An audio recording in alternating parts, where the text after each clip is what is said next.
The heat, and from 7:30, who's afraid of a hedge fund? All of that to come, but first, the very latest eyewitness news. Good evening, I'm Zingisa Chirwa. KwaZulu-Natal Transport Department and eThekwini Taxi Council will meet later today to find solutions to end the current taxi shutdown. The South African National Taxi Council halted operations for 2 days due to complaints about the impounding of taxis. Taxi commuters in Durban were forced to find alternative transport as the protest kicked off earlier today.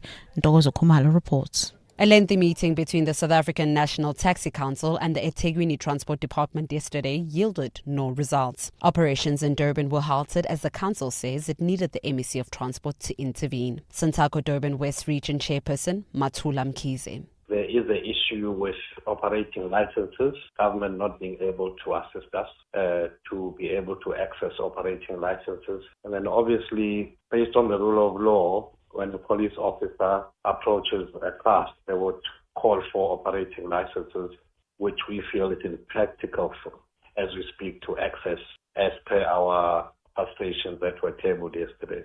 Mkhize adds that they are hopeful their issues will be addressed and the strike called off. Ndogozo Khumalo, Eyewitness News. In the Western Cape, Taxi Association CARTA has described the murder of one of its members from Lwandle near the Strand as a big loss. The man was shot multiple times while in his car earlier today. 5 people were killed and 9 more injured in taxi-related violence in Philippi, Khayelitsha, Makhasa 2 weeks ago. A feud between CARTA and Codeta over a route to Somerset West is believed to be behind the attacks. Ntutuzelo Nene has more. The Provincial Mobility Department has been granted a court order forcing CARTA and Codeta to resolve their disputes peacefully. If they fail to do so, the department can impose tougher sanctions on the taxi operators in Cape Town, such as closing the M18 route to Somerset West. CARTA spokesperson Kulego Skyebi. Yeah, I can confirm that there was a shooting that took place this morning. The member is a legit member of CARTA, a former secretary of CARTA Lwandle. The court interdict is in place until the 9th of October. That's when the court will decide whether to declare it a permanent order. Ndutuzelo Nene, Eyewitness News. The ANC in the Western Cape Provincial Legislature today called on the National Commissioner of Police to strengthen provincial crime intelligence and urgently appoint a permanent head of police intelligence in the province. The call comes amid ongoing shootings and gang violence in the Western Cape, which has left more than 30 people dead in the last month. Members of the provincial legislature today debated the ongoing shootings in the province. Carlo Peterson has more. DA Western Cape Chief Whip Gillian Bosman blames the state for not intervening to curb shootings and gang violence in the province. ANC MPL Benson Nkwinsu admits the destabilization of police intelligence is partially to blame for the ongoing violence. It's against this background that we call on the National Commission to strengthen provincial intelligence and urgently appoint a permanent provincial head of intelligence. Without the police intelligence, police is blind. Nkwinsu says poor police intelligence and the DA's failure to develop communities has led to the surge of violent crime in the province. Carlo Peterson, Eyewitness News. And the Khoi and San communities are calling on national government to recognize them as the Aboriginal people of Southern Africa. They're also calling for their traditional laws to be recognized and respected by government. Representatives from various indigenous groups marched to Parliament today to hand over a memorandum. Larry Vary from the Greater Aboriginal Community Council of Southern Africa says for 31 years, government has failed to uphold the constitution in respect of the Khoi and San.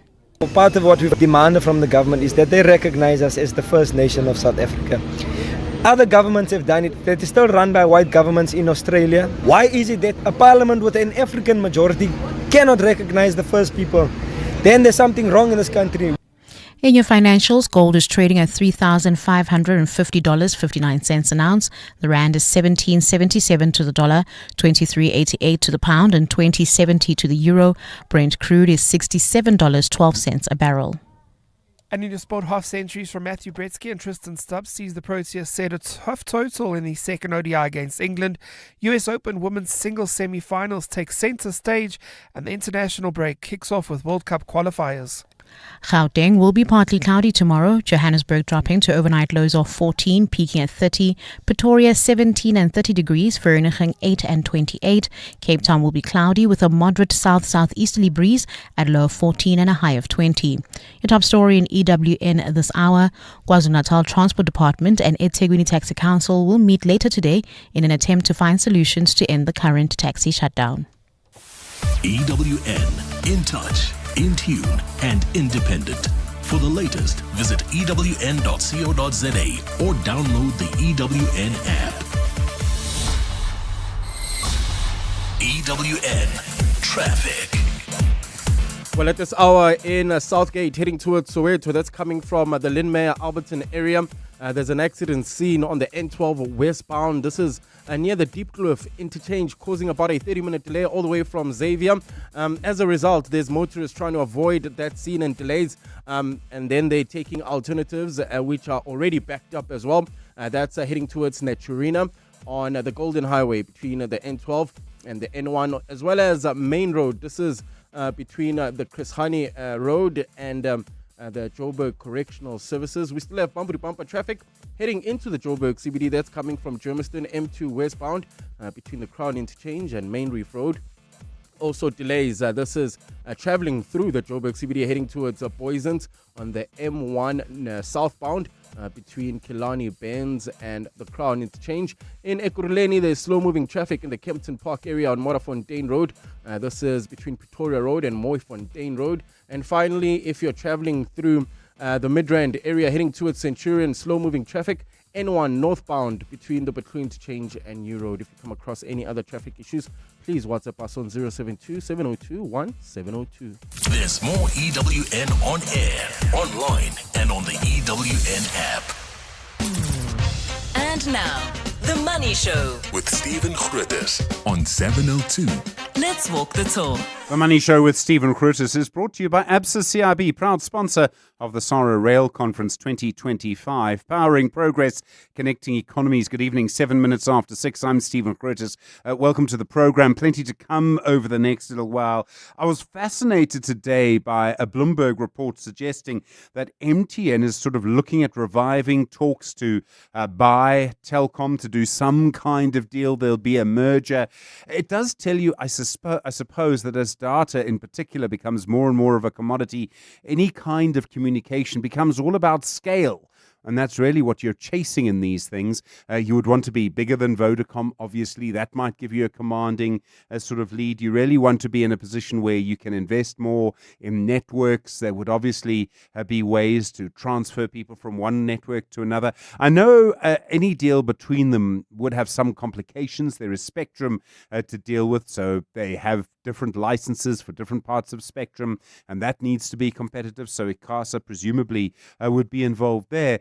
But it is still a very interesting deal. And if there is an objection phase or a public consultation phase or a hearing of some description, the cell phone industry being what it is, the relationship between Vodacom and MTN being what it has been at certain times over the years, I wouldn't be surprised if there are all sorts of objections and things to it and legal action, but still a very interesting deal to watch, and shareholders for Telkom quite excited. That price up nearly 12% on the day. We'll hear more about the G20 from the B20, the Business 20, making recommendations, I noticed, around infrastructure in particular.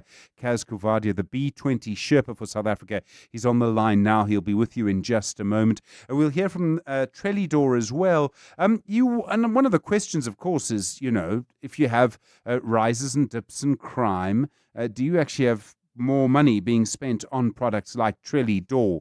They do seem to be battling to make a profit at the moment. Also, Abigail Makuba, the Chief Financial Officer at Sanlam, their interim results out today. A very, very big increase in profit. There a little bit of discussion around whether that's just sort of accounting because of the deal with Capitec that came to an end. You may recall the conversation we had with Santam earlier in the week around insurance, short-term insurance. We're talking about things like weather, and the impact that's had. So they had very good results, partly because there were no weather-related catastrophes. A new report out today suggesting that, in fact, there are patterns in insurance claims over the last 5 years, and a lot of those are related to weather.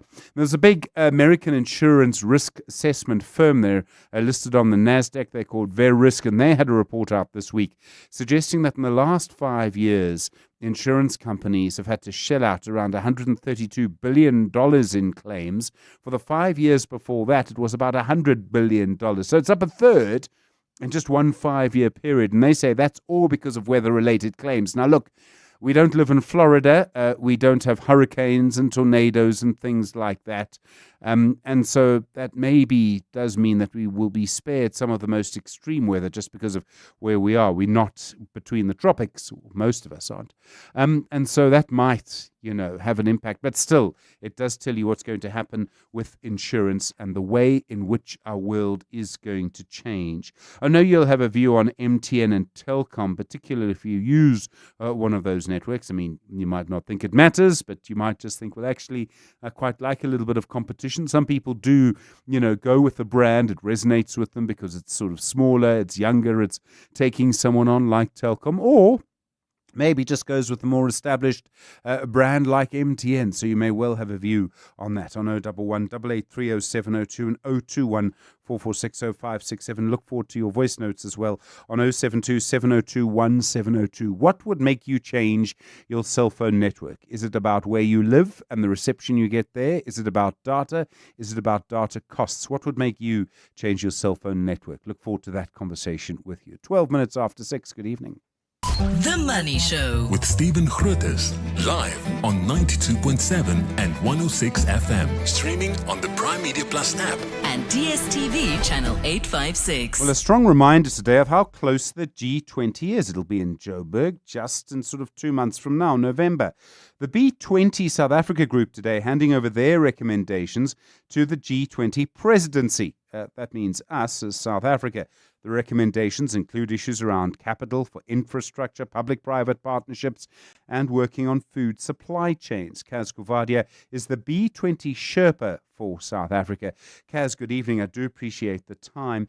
If you drive around Joburg for 2 minutes, you'll see how much investment we need in infrastructure. What kind of recommendations are you making around infrastructure and funding for infrastructure to the G20? Hi, thanks for having me, and hi to your listeners. So the B20, the recommendations we're making, and we handed over to Minister Lamola today as a representative of the G20, because we're hosting the G20, are not specific to any city or not specific to South Africa. These are recommendations that are as a result of deliberations on 8 task forces in which over 1,000 C-suite business people and leaders of business organizations from the G20 countries were involved, and some C-suite people from the rest of the continent. So these are essentially B20 recommendations to the G20. So what we have done is we put Africa at the center of the agenda. And the recommendations we're making are to say that we need to look at financial structures to enable infrastructure development on the continent and in other countries in the southern part of the world that need this. And that means, progressive and workable public-private partnerships that can bring about blended finance options, the involvement of foundations and others in this, and then the private sector. And we're also saying that we need to look at how the continent's debt situations needs to be addressed, and the cost of debt, because rating agencies often put a premium on the risk on some countries on the continent, and we are of the view that that's not very often backed up by data and by evidence. And so we need to look at how we level the playing field on how countries are looked at from a risk perspective. We need to have different forms of finance to lower the cost of finance for infrastructure. And so those are some of the recommendations that came out from the Finance and Infrastructure Task Force. But then we've had recommendations on climate change, on trade and investment, on business integrity, on education and employment, on food security and agriculture, and then on industrialization. So I mean, we can see how something like the foot and mouth epidemic, the agriculture minister was talking about it today, but we can see how something like that can hit our agricultural supply chain. That pushed up beef inflation and then food inflation. Some suggestions perhaps on how to strengthen that agricultural supply chain? I mean, that's going to be important for everyone in the G20.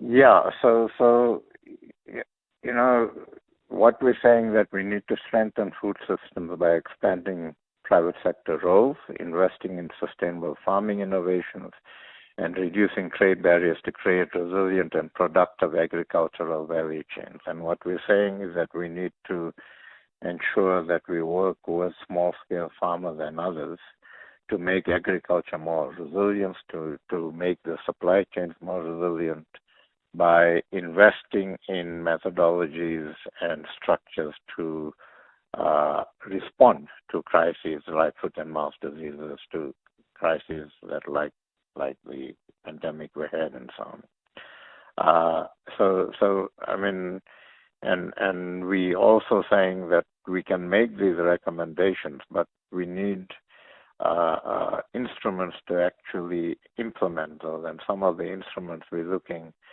is to foster business resilience and market stability, to unlock investment and growth through well-designed public-private partnerships and build competitive markets by empowering women, upgrading SMEs, and championing safe, healthy workforces. And so, I mean, the chair of our Food Security and Agriculture Task Force, Deborah Malowa, who heads up Bayers and is based in Kenya, made the point that 70% of Africa's agricultural production is made by small-scale farmers.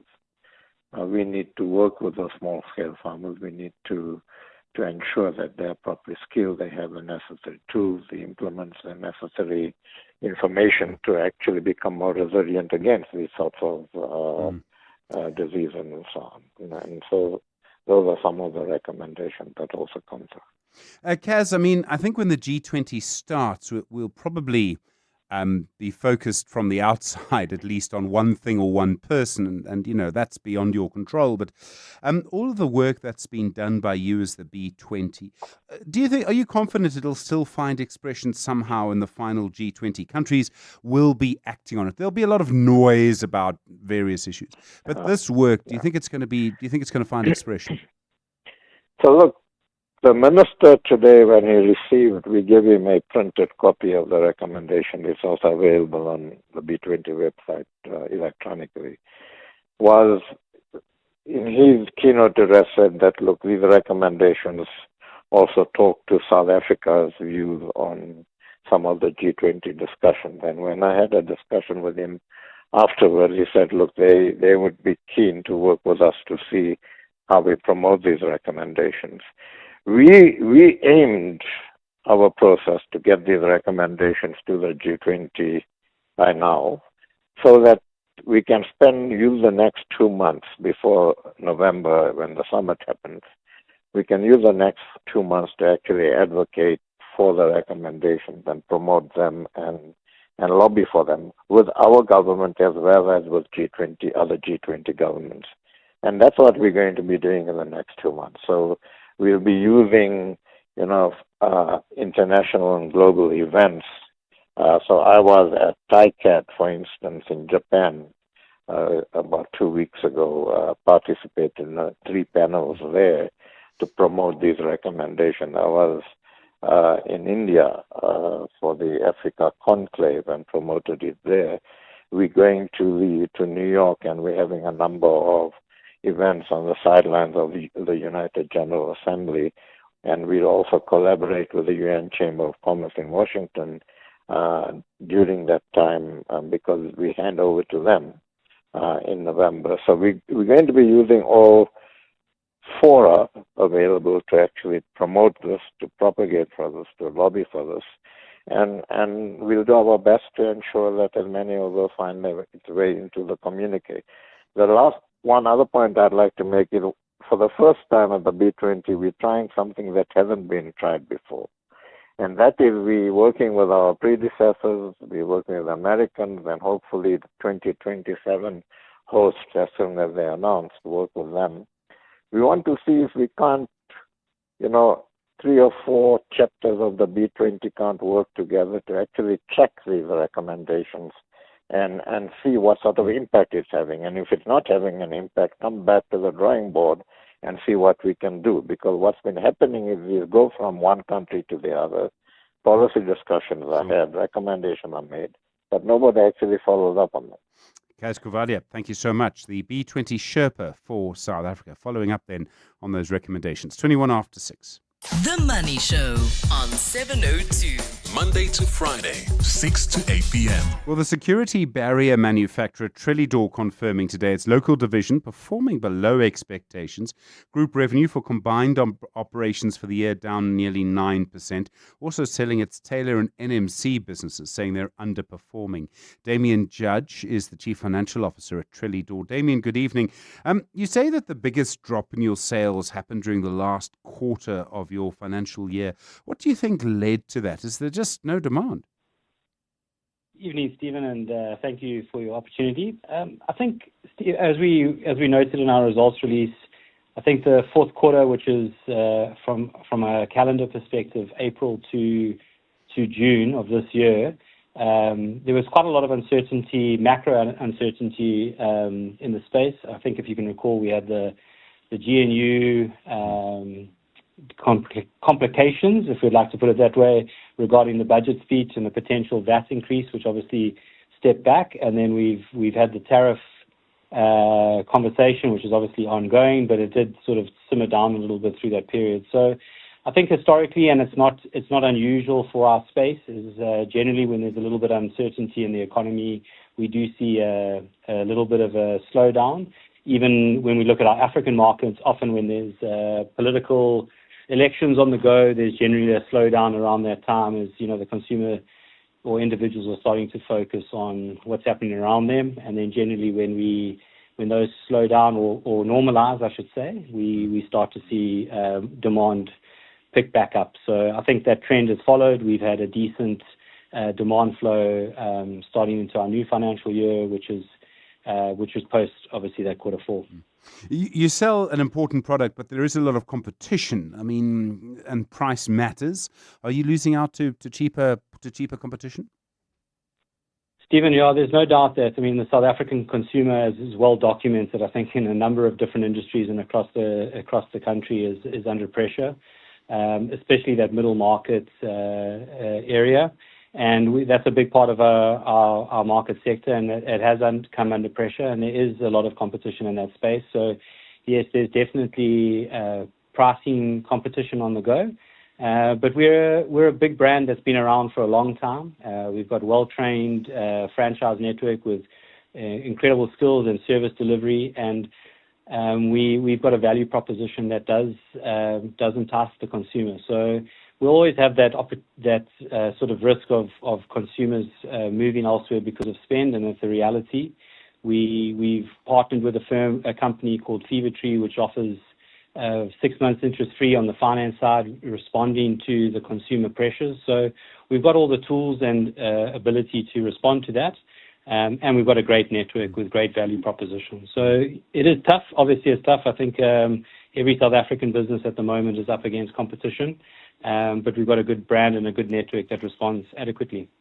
We know that crime levels are still very high. They do ebb and flow. Is there any correlation between demand for your product and crime levels? It definitely is a trigger in very specific areas when there's an incident, unfortunately.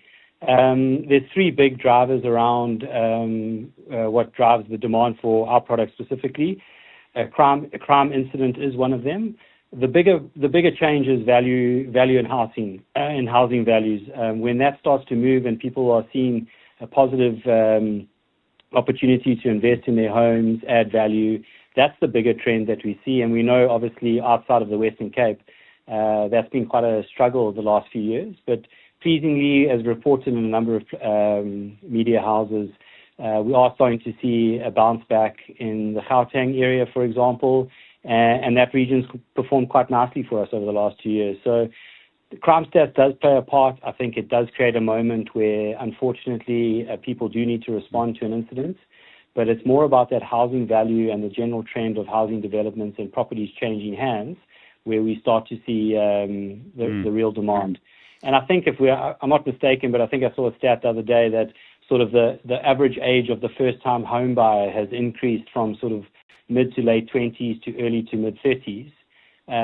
So which means that people are buying houses and those transactions are taking place a lot or on a later stage, so that'll have an impact on us going forward as well. Very interesting. You were able to reduce your debt, and because of that, you paid out a dividend, and it was your first dividend in 4 years. And I did wonder, Damien, if maybe you felt you'd been under a little bit of pressure to give shareholders something.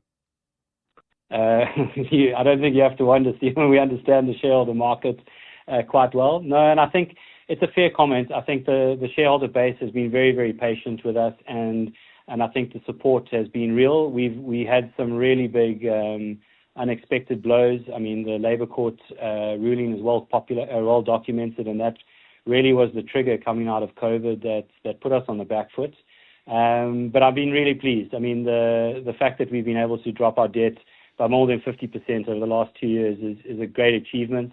And at a time as well when that debt peaked, interest rates peaked at the same time. So if you wanted to paint a perfect storm, I think we did it. But I think the response over the last couple of years has been good. The shareholder base has been patient, and we're all very pleased that we've been able to reward them for that patience. Damien Judge, thanks very much indeed. Chief Financial Officer at Trellidor, 27 after 6. The Money Show. The markets. Norman McKechnie is an independent investor. Norman, good evening. Trellidor is quite interesting for all sorts of reasons, but still battling a bit. Yeah, it has, Stephen, if one looks at it. I mean, I think, clearly Damien went through some of the issues there. And I think high debt, high interest rates didn't help. And I think the consumer being under pressure has impacted. They also lost a large project in the UK, which they probably haven't replaced, although it sounds like the UK business, the other side of the business, is doing reasonably well. But yeah, I think if one looks at it, it's a question of selling underperforming businesses, the Taylor Blinds and NMC, reducing debt, and then hopefully focusing on what is a good asset in Trellidor. And we hopefully see some growth there. I mean, it is a small cap stock and is illiquid. The sort of share price has followed the earnings down. And hopefully if we can see some sort of recovery, less financial gearing, lower interest rates, and some growth from the consumer in terms of their spend on security, we should see some upside here. MTN, it seems, according to Bloomberg anyway, looking at buying Telkom, and obviously that has the impact you'd expect on Telkom. A very interesting deal. I think it is. I mean, as you pointed out in your introduction, clearly the spectrum holdings and the licenses might have some antitrust concerns. But I think what they're looking for is probably OpenServe, which is a fiber asset. It's similar to what Vodacom did with Maziv, which they bought from Remgro, their fiber assets. So it'll be interesting to see what happens. Telkom certainly has talked about OpenServe being their sort of core assets. So I imagine if anything does go down, it's probably a partial stake that they sell. If you were to value it in terms of what Vodacom paid for Remgro's fiber assets, it's probably worth 90-odd billion. And so, yeah, there's certainly some upside. Probably that 90 billion would give you probably about, I'm just trying to work out in terms of cents per share, probably something like, it's probably 45 billion, 90 cents upside in terms of the share. If they sell a portion of that, it's probably 16 billion, which is about 35%. So, yeah, that certainly is positive in terms of cash coming into Telkom. And that's probably that's why the price has the Telkom price has reacted positively. We'll speak to Abigail Makuba, the Chief Financial Officer at Sanlam, in a few minutes. Their results very, very strong. There was an interesting comment in Fin24 that part of the reason their results were so strong was the sort of end of the Capitec deal. I think, that obviously is a once-off. I think if one looks at it with lower discount rates, lower bond yields, they've had a release of their contractual service margin, which is basically looking at future profits and liabilities. And with the lower interest rate, you can clearly, what's happened is you get higher profits coming through. Asia looked positive. Return on equity is positive, certainly higher than Discovery and Old Mutual. So certainly a quality company. I think if one looks at it, you've got the earnings yield trading above the bond yield, which for a company that's growing should offer some value in terms of just on a comparative basis. So the bond yield below 10 and the earnings yield for Sanlam at about 11. So an interesting looking at that in terms of valuation. I certainly think in the sector has run hard, although Sanlam's share price has done nothing probably for 18 months. But it does look probably one of the better quality stocks in the insurance sector. Norman McKechnie, thanks so much, independent investor. Really do appreciate it. Just after 6:30. Well, we'll hear from Abigail Makuba at Sanlam in a few moments. We'll talk more about insurance as well in the next half hour. Firstly, just after 6:30, time for the latest Eyewitness News. And Giswa, good evening. The latest on Lumka Olifant. Not holding back. Yes, Stephen, a social development spokesperson, Lumka Olifant, says she will not be unfairly pushed out of the department. Olifant was suspended on Monday for allegedly leaking information to the Sunday Times about the department's 3 million rand travel expenses. She says she received a letter from the department stating she was suspended due to the Auditor General's findings related to poor management of the South African Social Security Agency. Next week, the department will present the findings to the Portfolio Committee.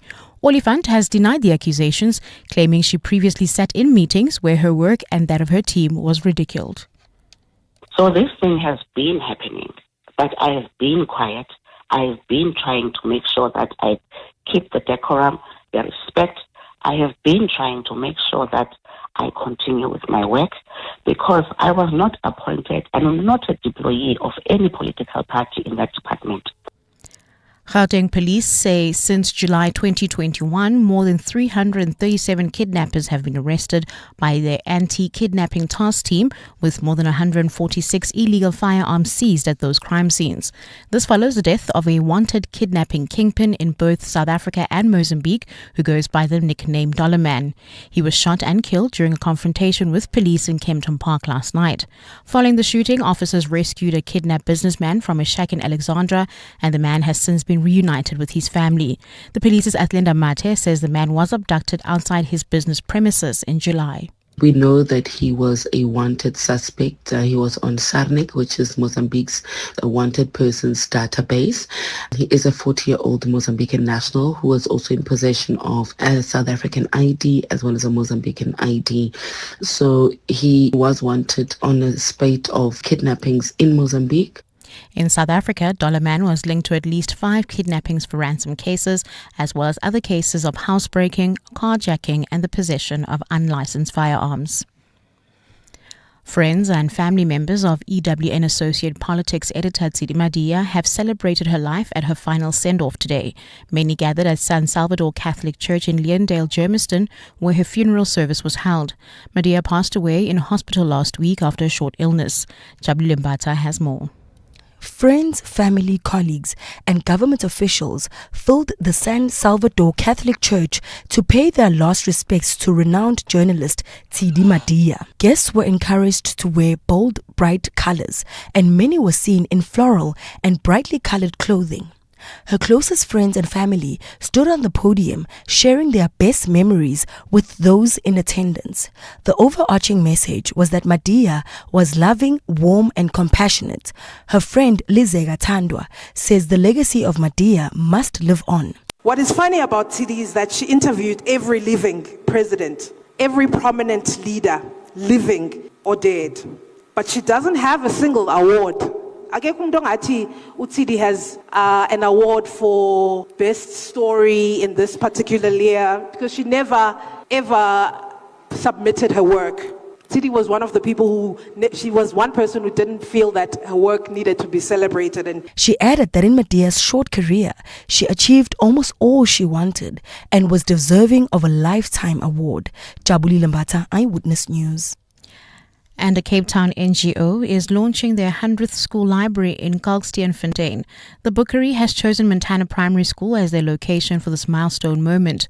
The organization's main purpose is to help improve literacy skills in children who live in under-resourced communities. The organization's Shelley DeVet. At the Bookery, we believe that every child deserves to experience the joy and the power of reading. We're hoping to inspire a generation of readers. We'd love the school community to embrace the library as a tool to support and improve their literacy. In your weather, Gauteng will be partly cloudy tomorrow. Temperatures will drop to overnight lows of between 8 and 17 degrees and peak at highs of between 28 and 30. Cape Town will be cloudy at a low of 14 and a high of 20. The top story in EWN, Social Development spokesperson Lumka Oliphant says she will not be unfairly pushed out of the department. EWN Traffic. Well, if you're leaving the Lynn Alberton area, traveling towards Alberton, just keep in mind there's an accident seen on the N12 westbound near the Diepkloof interchange, causing about a 20-minute delay all the way from Xavier. As a result of motorists trying to avoid those delays, they're using the alternatives like the Golden Highway heading towards Naturina. This is between Chris Honey Road and the N1, so allow for extra traveling time if you're heading towards Soweto this evening. And there's also slow-moving traffic. This is heading towards Santon in the Houghton area. It looks like there's an accident scene. M1 northbound. This is near Houghton Drive, causing delays all the way from Killarney Bends. Also in the Rudaport area, we still have bumper traffic. Randfontein Road between Collett and Adcock. Also traveling through the Midrand area, traffic remains a bit sluggish. This is on the N1 northbound between Allendale and New Road. If you come across any other traffic issues, please WhatsApp us on 072-702-1702. There's more EWN on air, online, and on the EWN app. Beyond every boardroom is a story waiting to be written. A story of a business and its potential, of a community that thrives, a hospital that serves, and energy that powers millions of dreams. It's a story that only gets better with a partner that has the expertise and solutions to make it a reality. At ABSA CIB, we are invested in your story, and we invite you to write it with us, because your story matters. ABSA, an authorized FSP and registered credit provider. Satern, you've just graduated cum laude, but nothing says you're a genius quite like selling your car to WeBuyCars. Absolutely. My car was an 18th birthday present, and it's time to move on to something a bit more mature. So where did you hear about WeBuyCars? All of my friends are using WeBuyCars. I would have had legit FOMO if I hadn't used them. And it was so quick. I did it on my laptop while sending around my CV. Smart move, Tone. Graduated and upgraded. WeBuyCars, geared for success, geared for you. Light the fire this game day with a winning lineup from Checkers. Like Steakhouse Classic man-size club steak for 130 Rand per kilo. Monster Energy Drink 500 mils, any two for 29 Rand, save 24%. And Fanta Sprite or Stony soft drink 2 litres, any two for 35 Rand, save 13%. Light the fire, South Africa, and let Checkers do the rest. Deals valid until this Sunday, only at Checkers. WhatsApp Stephen on 072 702 1702. Well, voice notes coming through this evening. We've been talking, of course, about cell phone networks, the B20, and we'll talk to Sanlam in a moment. Hi, Stephen. I remember when I used to live in Centurion in Littleton, closer to the Air Force Base, the Waterkloof Air Force Base. The network that I used, Vodacom, was so bad, and I had to change to use MTN. And then I moved from Centurion to Pretoria East. Then MTN in this area is not so good.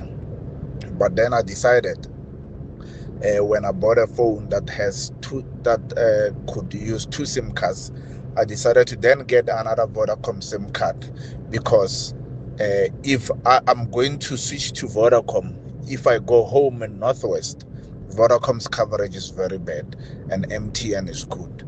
So I decided I'm going to keep the 2 SIM cards, MTN and Vodacom, in the case where I'm between the 2 areas, then I can have coverage. There's no excuse, and I know so many people who do this who'll say, oh, well, I won't be able to take your call at that time. I have a bad cell phone in that area. I mean, come on, a pay-as-you-go cell phone just to receive a phone call costs nothing. That's if anyone still uses them, because we all use WhatsApp calls anyway. So it's so easy to change. I must say, I am one of those people who's had the same number on the same network since, I'm not going to tell you any more than that it starts with 19. It's a long time, okay? And I'm quite happy with it. But, I mean, it sort of worked for me. It would change if I just couldn't live my life. Mike's saying on the WhatsApp line, imagine if Telkom had been 100% owned by the state like the rest of the SOEs, who would be defunct and insolvent. Just shows you how the private sector and the profit imperative is essential for the viability of these SOEs. The government must withdraw and allow the market to take over. You know, Mike, I have about 16 different things to say about that. The one is there was a time when Telkom was 100% owned by the state. And in fact, if you go back far enough, Vodacom was actually a deal with Telkom. It's very messy, long, deep, ancient history. And then SAA was very nearly did a big deal. Do you remember? That would have sort of made them kind of private-y. And that stopped at the last minute during the Zuma years, and he was the one who really stopped it. And I remember Barbara Hogan at the Zondo Commission talking about cadre deployment and talking about Sipho Maseko, who's the CEO of Telkom. And she said, when he took over, it was like this, and now look at it. And he was the person who should have been the CEO at Transnet. And look at where Transnet is today. And that's because of, the ANC's policy. Barbara Hogan, of course, is a member of the ANC. So it was an astonishing moment. I remember that very clearly. I don't think I've misquoted it. I hope I haven't. But I remember that very clearly.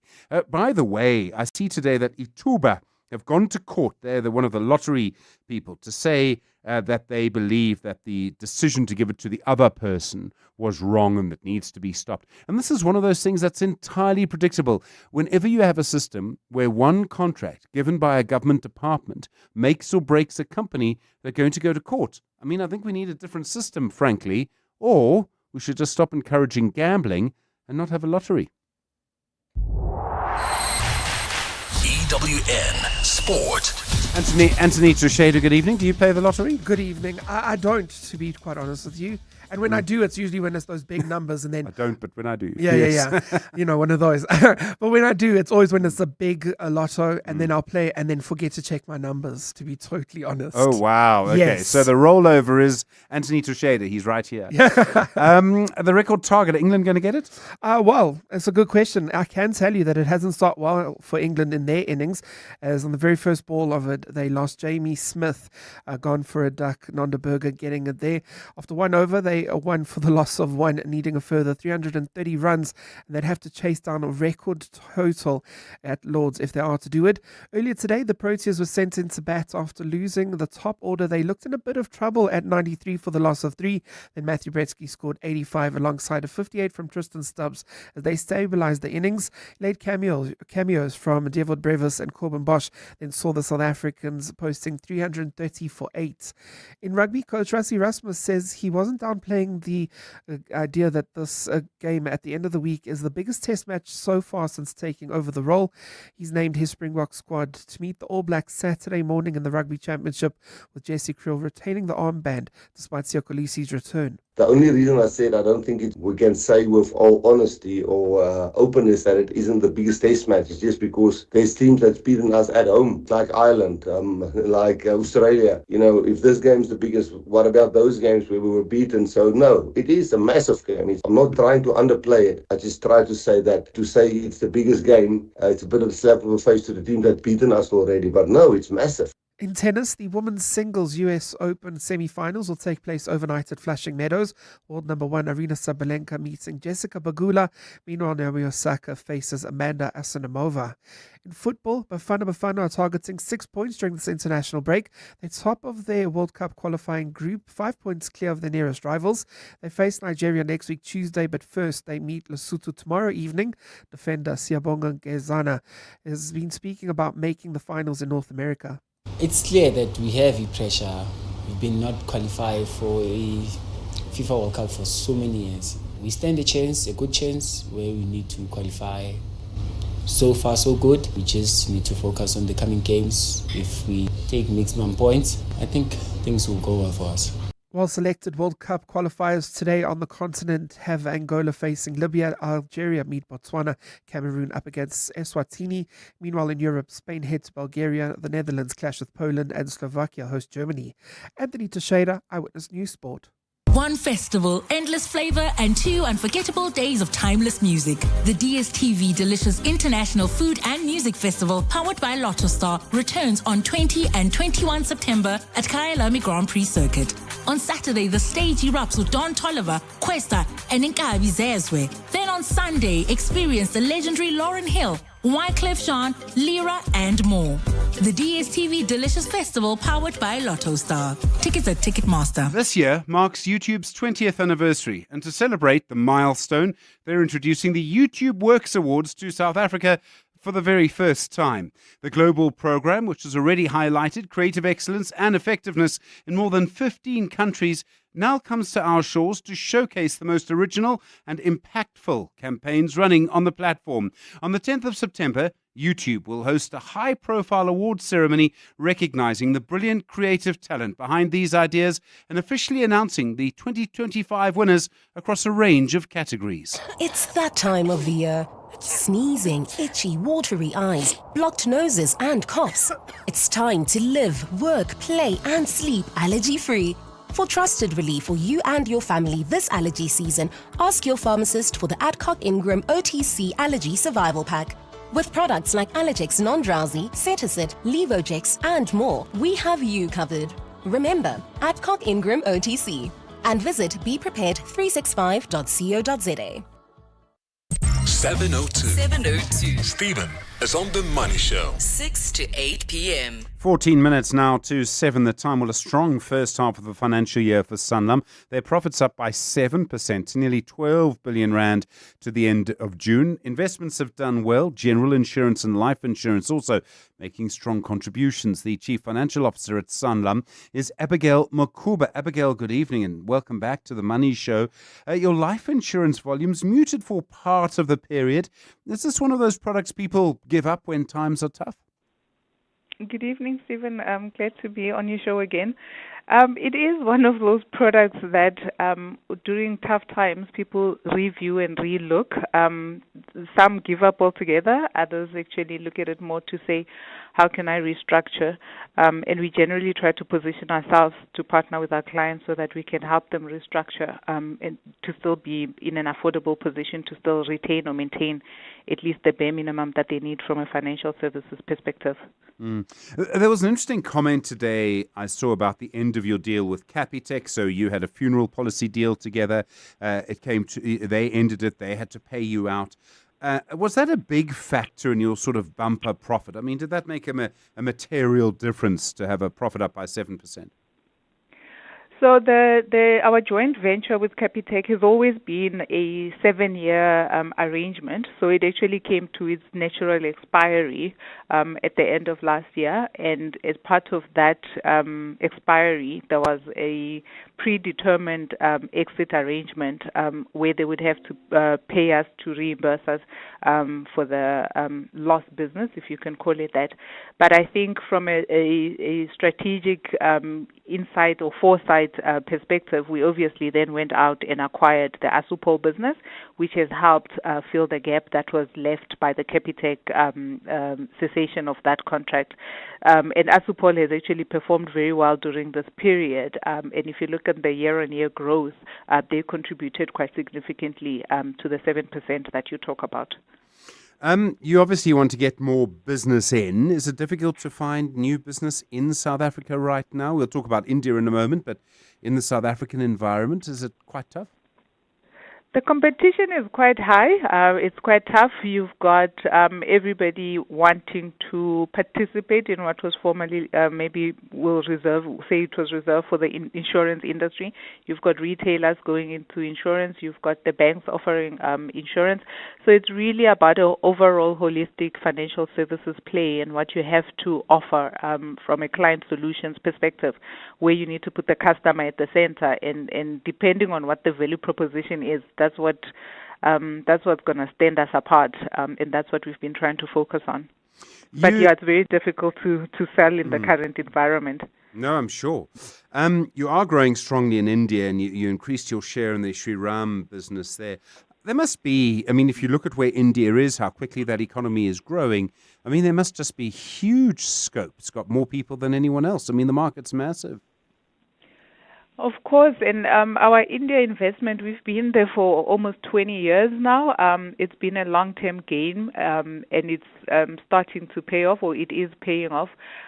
It remains a source of great future value creation for the group, and they too also had very strong new business volumes over the period.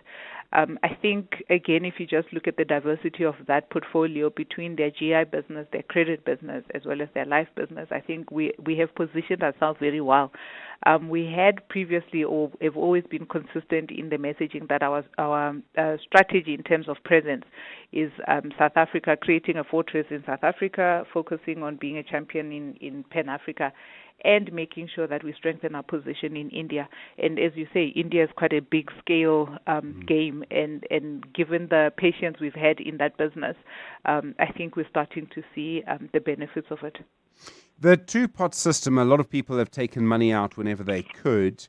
Is that beginning to settle down? Can you see how that's going to play out over the longer term, how it'll affect you and your customers? We did see it settling down, especially after the tax year end.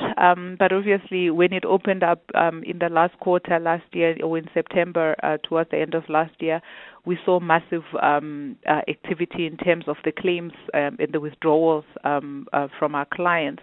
I think whilst it has settled down, there continues to be withdrawals, but I think from a back-end perspective on our side, it's really helped us to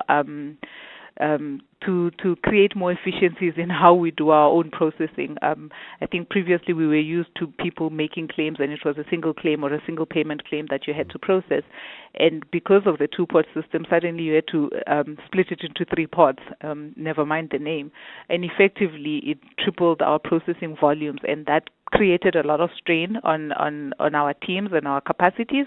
But like any good business, we didn't waste an opportunity. You then take innovation. You try to take innovative ways to create an environment where you can still create customer service in an efficient way. And we saw a lot of innovation there to try create automated processes to be able to still render the service to our clients. But yes, we've seen the claims come down, but they're still at elevated levels, obviously, before compared to before the system was actually introduced. Abigail Makuba, thanks very much indeed. Really appreciate the time. The Chief Financial Officer at Sanlam, 8 minutes to 7. Ever driven 6 hours to get to a place that should have taken 1? Skip the detour with SemAir, a proudly South African full-service airline, connecting you to 16 top destinations, whether it be for business or a break. Baggage included. Onboard snacks. Always. Comfort and service. Count on it. Because when your time matters, your airline should too. Book now at semair.co.za. SemAir. More from your airline. Feeling some lag in Sector 3? Copy. Optimizing working capital. Ready. You're approaching a tight corner. Cash flow pressure ahead. Low on liquidity. Supply pressure is building. Set. Deploying cash injection in 3, 2, 1. Flow. Nice move. Better supply chain control. Lab time advantage. Faster cash cycles, leaner inventory, and optimized working capital. Ready, set, cash flow. Corporate banking from RMB. RMB, a division of First Rand Bank Limited, an authorized FSP and credit provider. Spring has sprung at Stodell's Garden Centres. Transform your garden with 50% off on a massive variety of plants and also 50% off a wide selection of pots. Experience the colour, happiness and buzz of spring when you shop at Stodell's Garden Centres. Visit Stodell's at Bryanston, Ferndale or Menlo Park and add a burst of colour to your garden. Stodell's. Create happiness. Offer ends 7 September. T's and C's apply.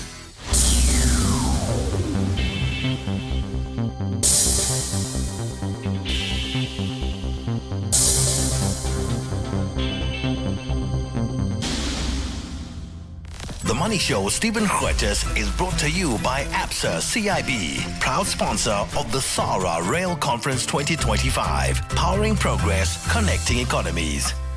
6 minutes now to 7. Well, earlier this week, you heard Santam confirming one of the main reasons they had strong results was because they didn't have any weather-related catastrophes during the period. Standard Bank releasing a report now showing that storms are a much bigger insurance risk than fires. Dr. Hardy Ncube is the head of personal lines at Standard Bank. Hardy, good evening. Thank you. You've been analysing 5 years of claims data. What did you actually find in the data? Good evening, Stephen, and good evening to your listeners. Yes, indeed, we've been looking at our data and we've seen quite significant insights. And to speak specifically on the fire side, we've seen that though within our frame of the data, we've seen that there is less frequency in terms of the fire claims, but significantly these come from a severity perspective. This comes in large amounts and has got a significant in terms of the cost of the claims. So, I mean, are there patterns to this? I mean, you would think that insurance claims would be quite random, but are there sort of weather-related patterns in some way? So if I consider on the storm side, of course, we've seen the increasing severity of these claimed storms that comes through as a result, potentially the change in the climate impact generally. But as a result of what we've seen in the past 5 years with severe storms, of course, we've seen an increase in the frequency of storms impacting our clients in this regard. I mean, fires are more random. I mean, unless you live near Table Mountain, I mean, imagine fires are sort of more random than storms, and yet fires can be linked to climate change too. I mean, what does the data say about that? To a significant degree, it's linked to the weather patterns, especially when you look at your wildfires in terms of the areas of occurrence, especially in the Western Cape. And this tends to be worsened by the extremity of heat that we've seen in terms of subterranean fires. But you also have fires that are not necessarily climate-related or weather-related in the sense that due to poor maintenance in terms of electrical infrastructure, that tends to trigger also some of these fires coming through. Earlier this week in the US, the company Verisk released a big global report, and they suggested that the insurance industry there has paid out $132 billion for weather-related incidents in the last 5 years. Now, in the 5 years before that, it was only $100 billion. So it's about a third more than the 5 years before that. And that struck me as a huge change. Do you see something on any scale like that in your data, that scale of massive increase? Yes, definitely. We've seen quite a huge surge. If we look at on average, if we look at in the last 5 years, we've paid quite a significant amount, and this has been increasing. And I think this is also worsened by the fact that in the instance of these large catastrophe events, there is quite significant pressure to supply chain pressures that result in increased repair costs. And not only that, with the increasing values of properties, also that contributes to significant increase in insured claims. I mean, some places in the US could just become uninsurable. I mean, Florida, probably quite a large chunk of it. I don't know if that'll happen here because we're not in the tropics. We don't have cyclones and hurricanes in the same way, although Mozambique may. Do you worry that we could get to a point where some areas become uninsurable? I mean, if you look at the scale of some of the flooding in KZN recently. Yeah, I think at this point, we wouldn't think that we are at a point of uninsurability. But of course, the increasing frequency of storms, especially in other areas, regional areas like KZN, but we also see quite a widespread of storms nationally across all provinces. But we don't think that we are at a point where this could become uninsurable. But we also believe that as time goes on, of course, with the shifting understanding and more advanced way of insuring, assessing risk, we would be in a position to continue insuring within limits. Dr. Hardy Ngube, thanks very much indeed, head of personal lines at Standard Bank. I mean, it seems like science fiction to say, or fantasy even to say, dark fantasy, that, an area may just not be insurable, but that's where parts of the states might well be. And I know people, make claims about storms, but the fact is they are absolutely linked to heat. Heat is energy in the atmosphere, and that's what leads to it. In a moment, we'll talk about influencers on TikTok who have got themselves into trouble. Shame. We will also be talking a little bit about small businesses and tourism, and don't forget investment school. Who's afraid of a hedge fund? All of that to come. You're with the Money Show at 7 o'clock. This is EWN. Good evening, I'm Zingisa Chirwa. A 14-year-old boy has been arrested in connection with a shooting in Atlantis. Police say initial reports suggest that a 31-year-old man was fatally shot and a 4-year-old girl injured in the incident. The little girl was transported to the Red Cross Children's Hospital yesterday, where she is currently in stable condition. Police spokesperson Malcolm Poiki. The 14-year-old suspect appeared in the Atlantis Magistrate Court today, where bail was successfully opposed and denied. He remains in custody until his next court appearance. Meanwhile, the Western Cape government has blamed the national government for failing to intervene in curbing ongoing violence and gang violence in the province. Members of the Western Cape Provincial Parliament debated the subject in the provincial legislature today. Stats presented in legislature show more than 30 people were murdered in the province last month. Carlo Peterson has more.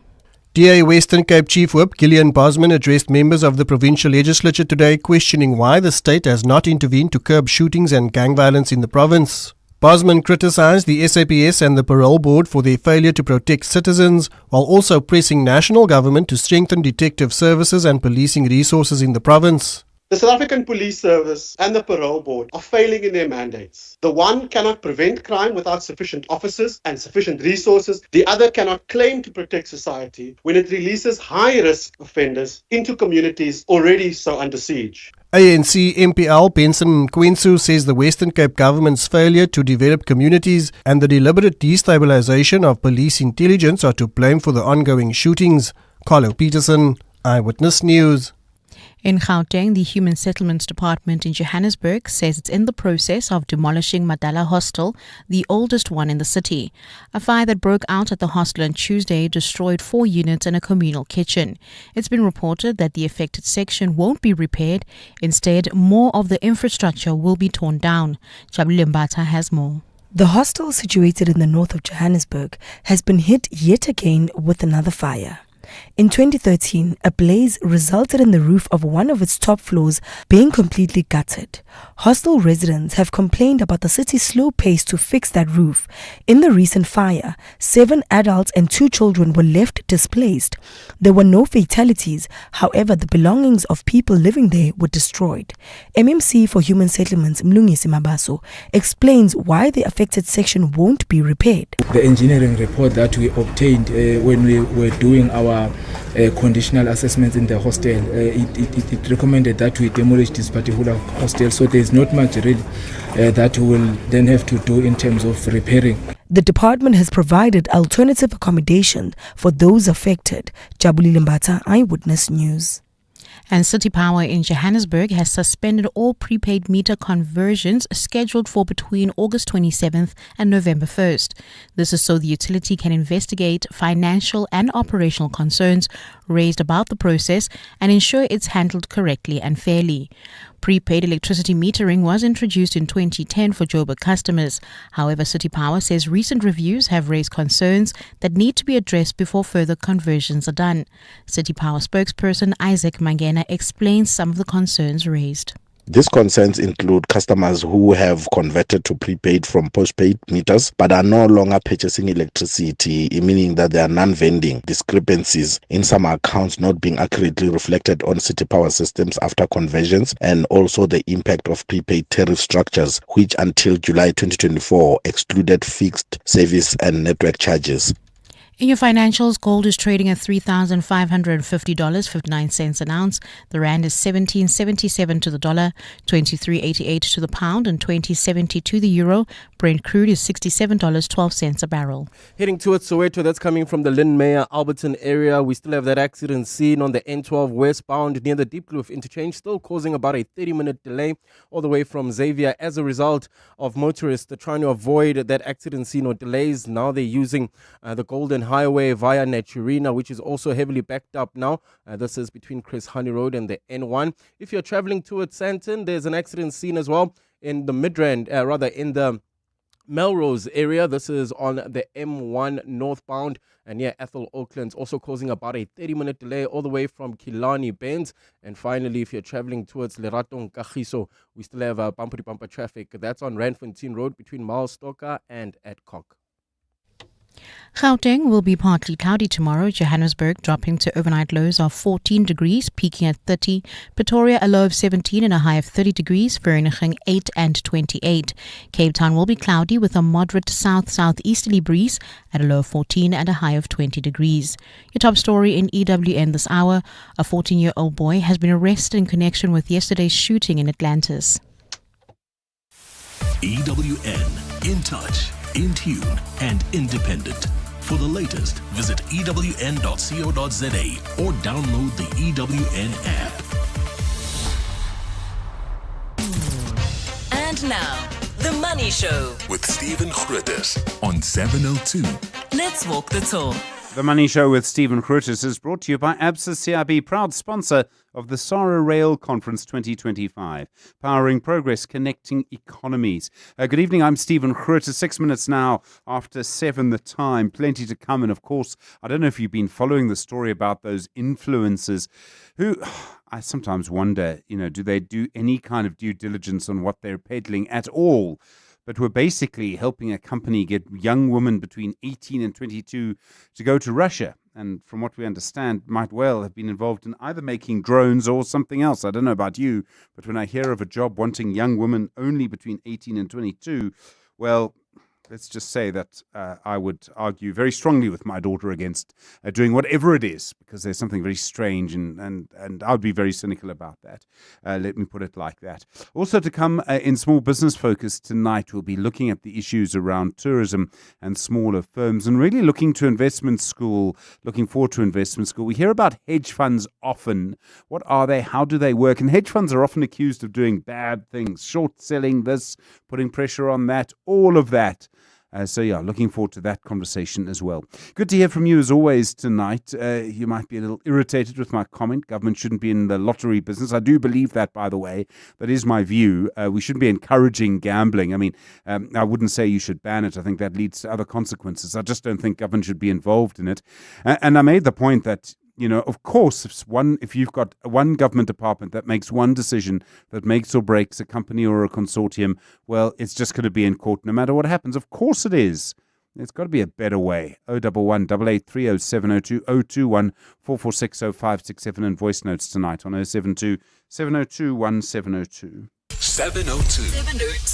Stephen is on X at Stephen Grootes. So another report on Bloomberg. They've had a strong day today, suggesting that Enoch Godongwana, the finance minister, is pretty keen on Johnston Mokhubu as the replacement for the current SARS Commissioner, Edward Kieswetter. His term was extended, comes to an end in a couple of months' time, and Johnston Mokhubu is the Deputy Commissioner for Taxpayer Engagement at SARS. I haven't spoken to him insofar as I can recall, but certainly I presume someone who's got quite a lot of experience. And I was thinking a little bit about the promises made by Kieswetter. He can increase the tax take dramatically. He suggested around a third of our economy is not properly taxed. That should be taxed. That's money that would come in. He wants to crack down on the illicit economy. And one of the problems may be that he's making big promises that Johnston Mokhubu might now have to actually fulfill. And you're always a bit nervous about that. That said, what we do need at SARS is we need a proper orderly transition. The huge progress that SARS has made mustn't be lost, and that momentum needs to continue. So I hope someone, somewhere, is working on that transition. And there's an important News 24 story today about how the president hasn't even started the process yet of looking for a new head for the National Prosecuting Authority when Shamila Batohi's term comes to an end. I do wonder sometimes if there's anyone in the presidency with a calendar that says, in 3 months' time, this is going to happen, therefore you need to start the process now. It's not that hard, and if you don't do it, well, that's how bad things happen. 011 883 0702 021 446 0567. The Money Show, Tech Thursday. Well, a lot of research looking at the issues around social media influencers and how much money they make, how valuable, I suppose, their word sort of is. But what happens if an influencer is, peddling this which is credible and that which isn't? And TikTok actually took down the accounts of several content creators in South Africa after it turned out they were possibly involved in a sort of human trafficking initiative. And strong reports suggesting that they were actually going to Tatarstat in Russia and would probably have to work in a drone factory. Siphumelele Zondi is our tech expert. Siphumelele, good evening. I mean, I saw these influencers. I see they've been removed. How important were they? I mean, were they making a lot of money from what they were doing? Hello, Stephen. And yes, they were making money. Largely, South African influencers don't make a lot of money from TikTok itself, from the platform, but they would make money from the spin-offs that come because of the engagement of on their platforms and the following that they have. Some of these guys had a following that ranged from 450,000. There was one who was at 1.8 million. Another was at about 2.7 million. So that's close to 3 million followers. So that's quite massive influence. If there are close to 3 million people following whatever it is that you're doing on TikTok. So they would be making money from endorsements and from promotion deals, such as possibly this Alabuga Start program that they were promoting. How do they end up supporting certain things? I mean, they're getting paid to do it. I mean, do they do any investigation into what they're actually going to be advertising? It doesn't always look like it. Well, that's what you'd hope, right? Because the bigger influencers internationally would have management teams that would look into these things and the deals that they can get into and what they can endorse and what they do not endorse.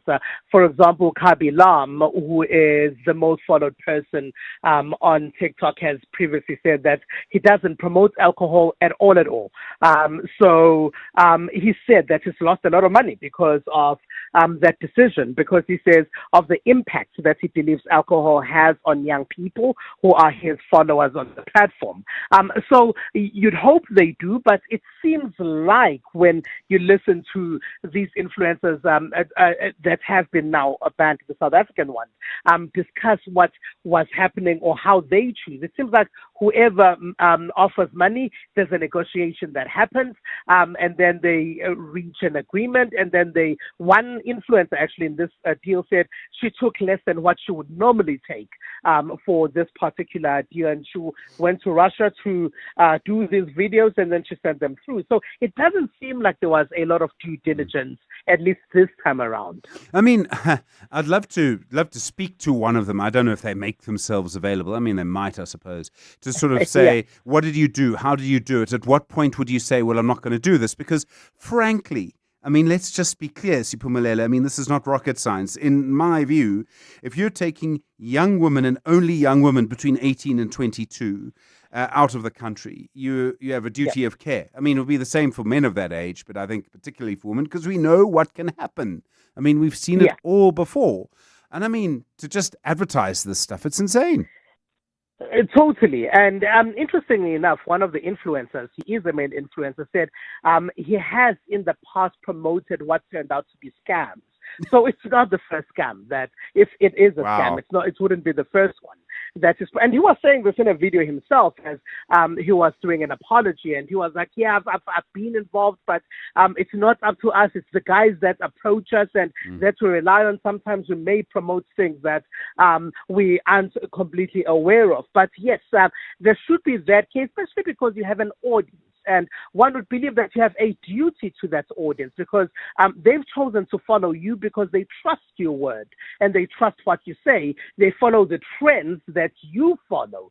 So if you then say there's this program, then they trust that you have vetted this program because there's a trust relationship that you build with your audience, as you would on any media platform. If you use any form of media, you trust the person that's giving you the information that you have chosen to follow. And close to 3 million people that would be following you, then close to 3 million people trust your word. No, sure. So when their accounts are shut down by TikTok, I mean, is that the end of it? Are they going to come back in some other way? Can they wait 5 minutes and then pick up the same name and carry on as before and, I don't know, go and advertise cigarettes or something? TikTok hasn't said anything, but they haven't completely removed their accounts. You can still sort of like click on the handle, and you can see that this account was followed by 2.7 million people, but you can see nothing on the account. There's no profile picture. There's just a handle and an account, so it's blocked.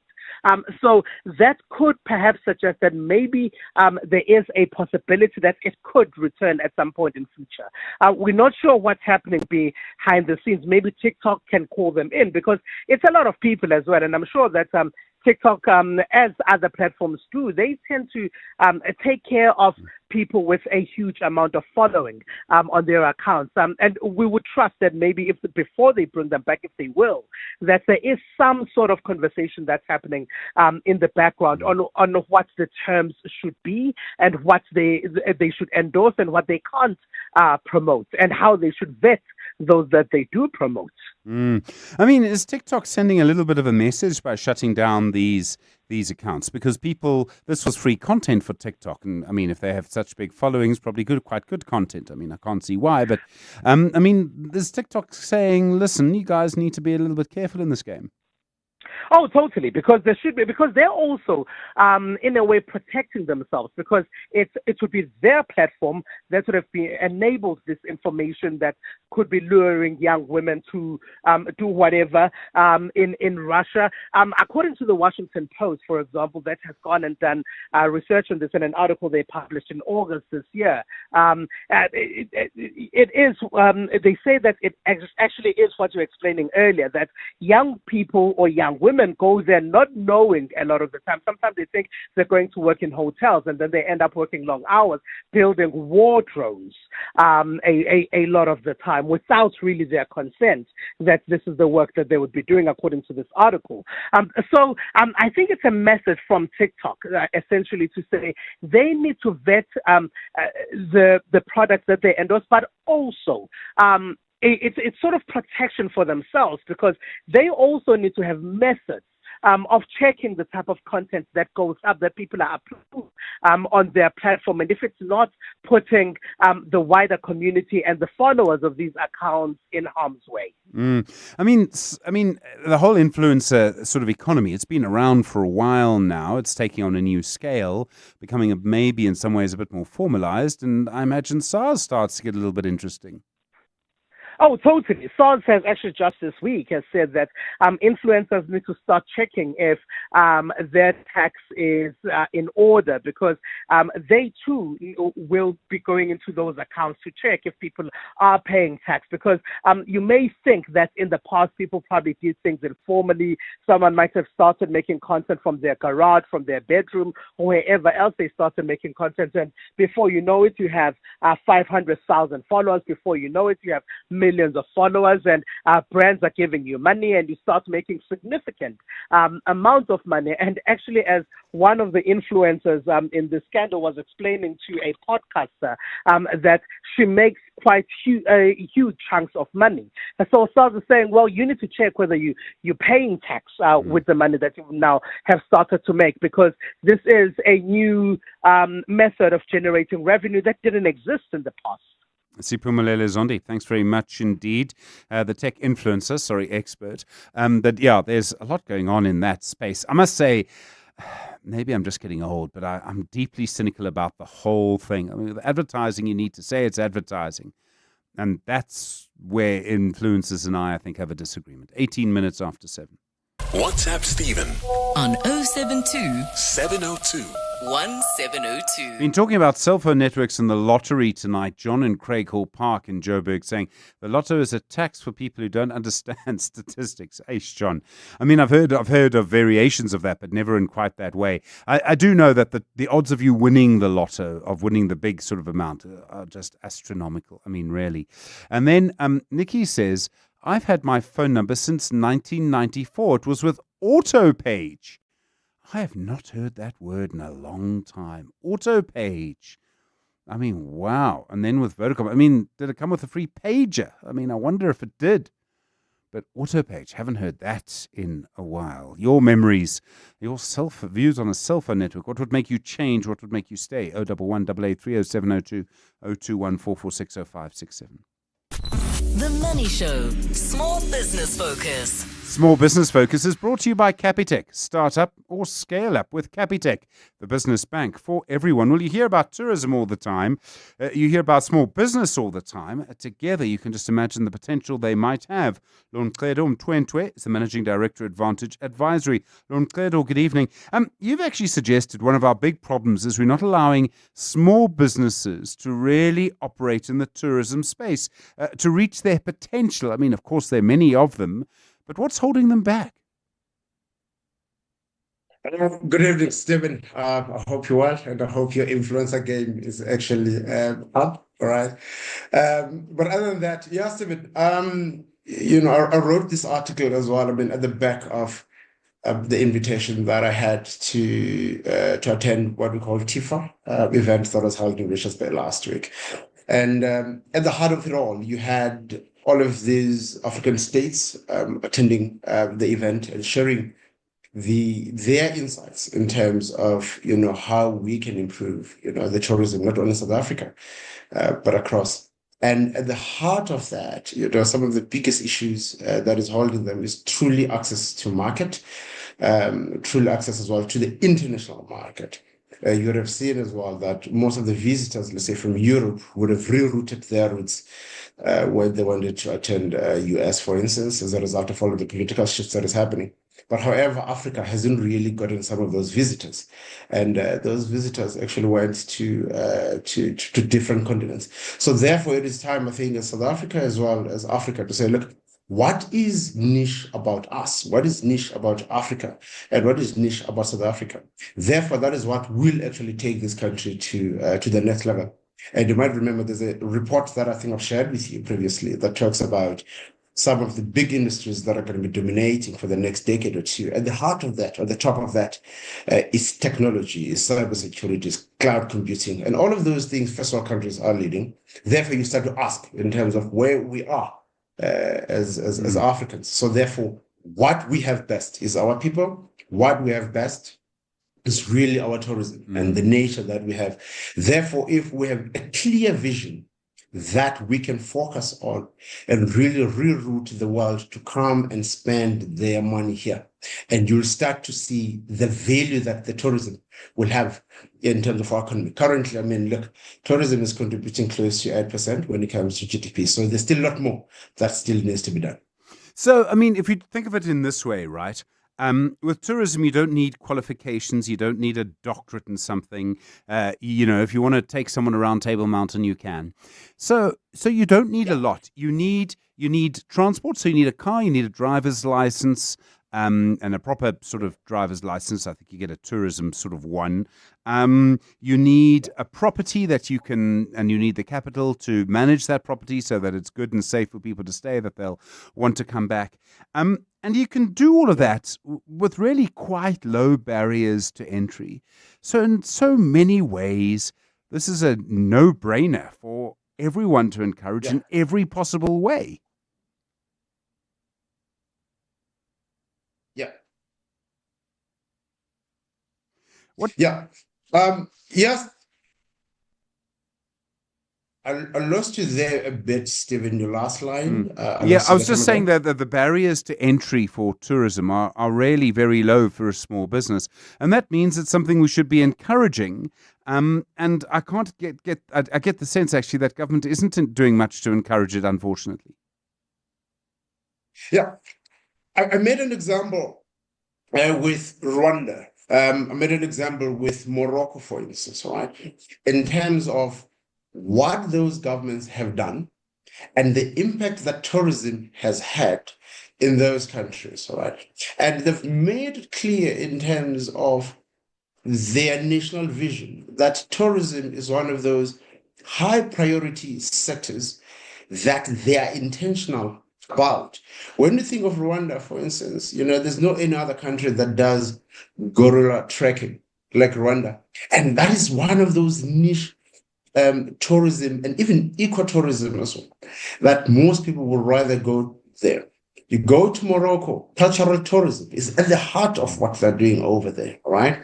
And therefore, even the potential that we have in South Africa, what we've picked up most international visitors when they come to South Africa is either Western Cape, Cape Town, or else Kruger Park. So therefore, you have to start to ask yourself, what about the other provinces, the likes of KZN and Eastern Cape, and there's so much more that can actually be seen. So therefore, it's not only the fact that SMEs are not competing, they are there.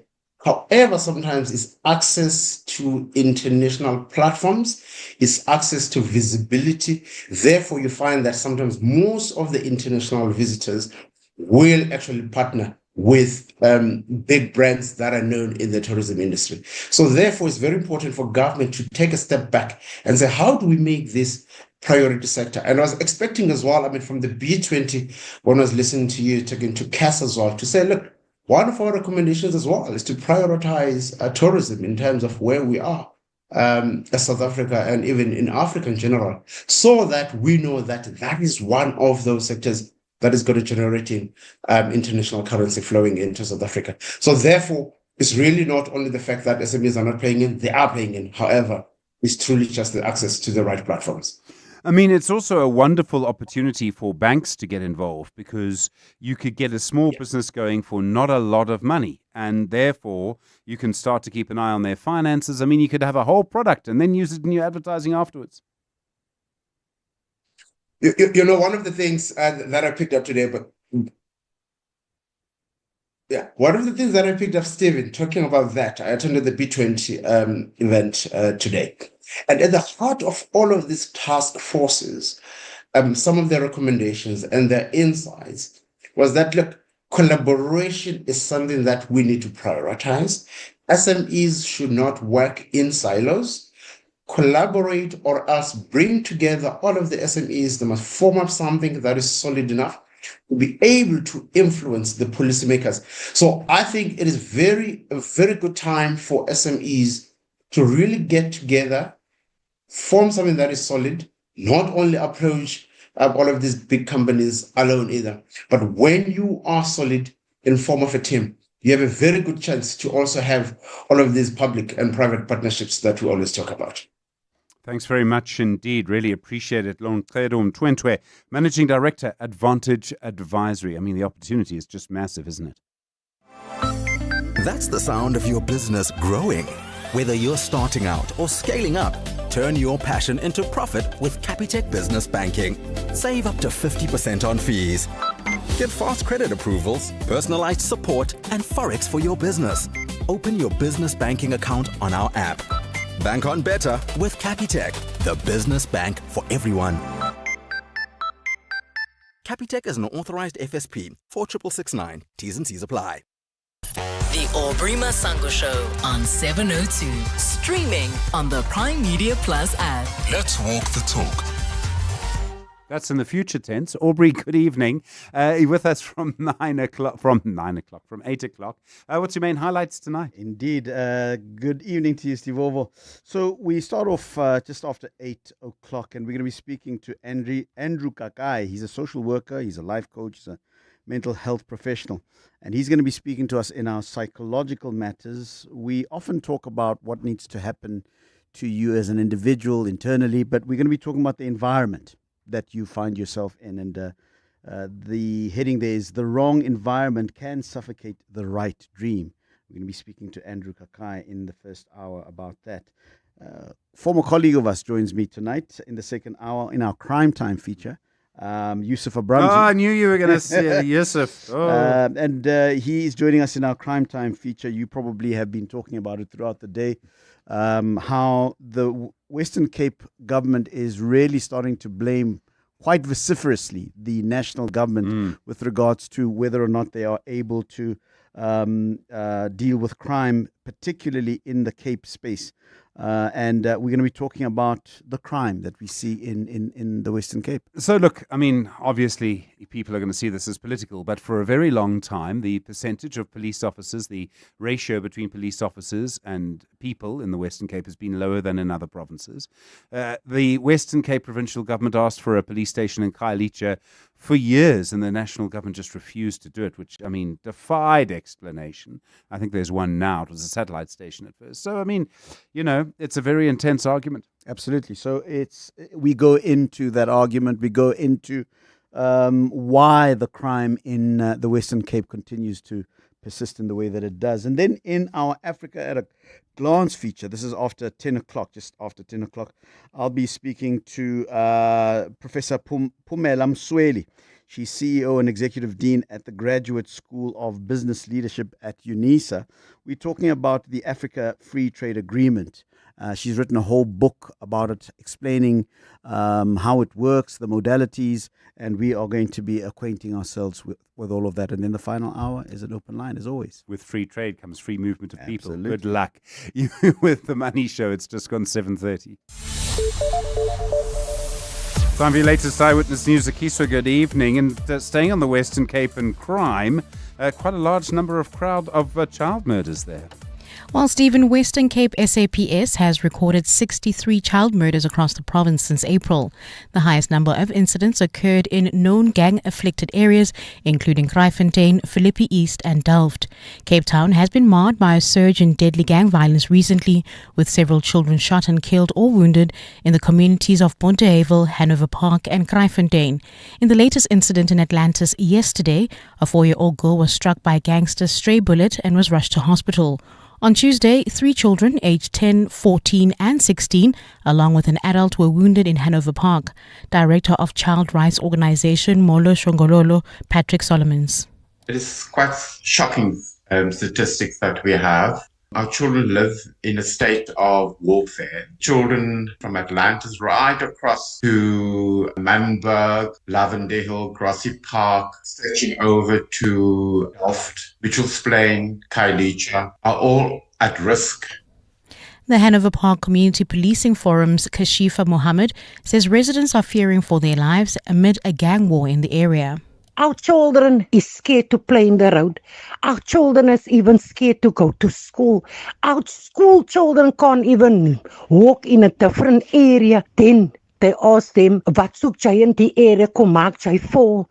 Who does this gangsters think? Who are they? This isn't their turfs. This isn't their grounds. In Gauteng, police in Brakpan say they are keeping a close eye on the situation at Plastic City Informal Settlement after a shootout between illegal miners.